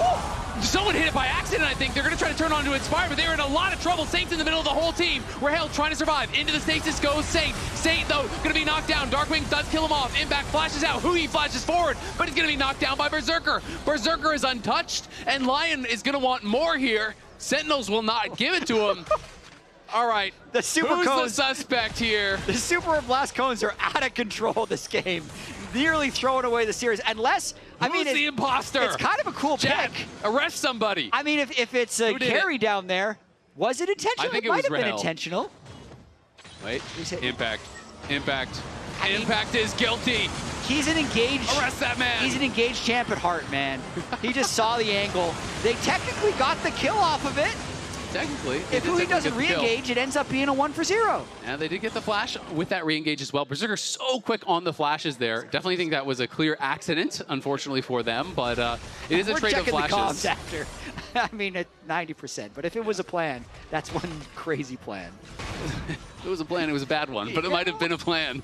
We'll see, though, if they're going to be able to close this one out. It is a 1K gold lead. We are very, very even. Sentinels, this last couple minutes, feels like are taking their foot off the gas a little bit. Couple mistakes here and there. Rahel gets caught mid. Kind of accidental blast cone there. They're losing a couple of these fights here, and LYON are getting stronger and stronger. You can see Berserker closing in on his 5th fully completed item, not counting the boots. He is very, very strong. Saint has had that death cap now for a while. And these carries are threatening if they can get access to Rahel, who has no summoners critically. Yeah, I mean, Isles is actually working up towards Dawncore. That's a pretty big power spike for Lulu as well, if he's ever able to get to that. But Sentinels trying to keep the tempo of this game up. Because they're down, they've downed 2 of LYON's inhibitors. There's someone that has to clear that top wave, which is Saint, and Sentinels is getting that Baron very low. Inspired's trying to walk in, but he's just getting rocked right now by Darkwings. Has to pop the max dosage in the midst of those 3 members. There's still eyes on the Baron trying to finish it off. Saint's going to go into the middle of the whole team. He's in onto Hombach. The fight is on the other side. Berserker's in trouble. Berserker has no flash, and Berserker is gone. Impact pushing forward. Rahel's going to be killed off as well. It's up to Darkwings. Darkwings is the only damage they have remaining. The max dosage has expired. Hui's going to fall. Impact's in trouble on the side. He's got to try to run. Hombach throws down the pillar to try to peel for him, but it won't be enough. But their base is dying at the same time. They get another kill there. It is not even the Baron because they peeled off it, so it's just the one fight there from LYON. I think they peeled off of it too early, and this could probably lead to a LYON Baron regardless. They are down 1 Nexus turret. That Baron was very low when Impact and Hui saw the angle onto Berserker. Clearly their plan was to bait and one-shot Berserker, but the sustain of the Aatrox Silas Mundo, if Rahel goes down, Sentinels just does not have enough damage to take them, and now these death timers are so long, it's probably going to be a Baron for LYON, and they might even be able to move down towards the Soul with this Baron buff. This game is crazy, Azale. It really is, and I feel like had Rahel stayed on the Baron for 1 or 2 more seconds. Like, literally 1 more second. I the think Baron 1 more was free. second. I think it would have been theirs, guaranteed, and then they could have tried to take the fight or disengage from it.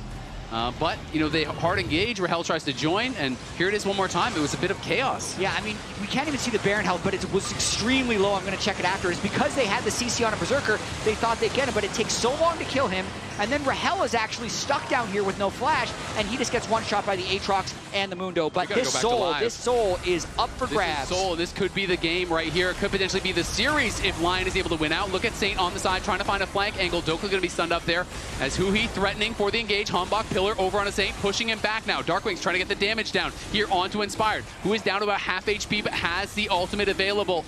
Flash still not up for either of these AD carries. Dokla in the back of the pit tanking some damage as Hui's going to Hex Flash over. Will he engage onto Saint? Has the Blast Cone, could look for an angle, but used it to rejoin the team as Darkwings and Impact are getting poked down. They're losing this poke battle for now. Saint tried to flash over the wall. Looked like he flashed into the wall there, and now the fight breaks out. Dokla's in the back line. Dokla's knocked down. Saint could be in some trouble. The Chem Soul was taken, though, by LYON. It's up to Rahel. It's LYON piling through. It's Berserker in the midst of everyone going to get stunned, but Berserker stands. Berserker fires. Berserker wins, and LYON have taken the series. They've knocked down Sentinels. They've claimed the Soul. And in a hard-fought 4-game series where you thought maybe, just maybe, Sentinels could have pulled it back, LYON make it happen. That's just a bit of team fight practice for LYON as they prepare to face C9 in the finals. LYON marching on the Nexus. It's going to be a 3-1. It's going to be 9-2 run in the lower bracket to make it all the way to C9 to try to go to first stand. LYON are on a roll, and it's up to Cloud9 to stop them. Dokla with the bit of relief after that one. Game 4 got a little messy. Game 3, they fell as well, but the hyper carry Berserker was at it again. Spam chat now to tell who your player of the game is.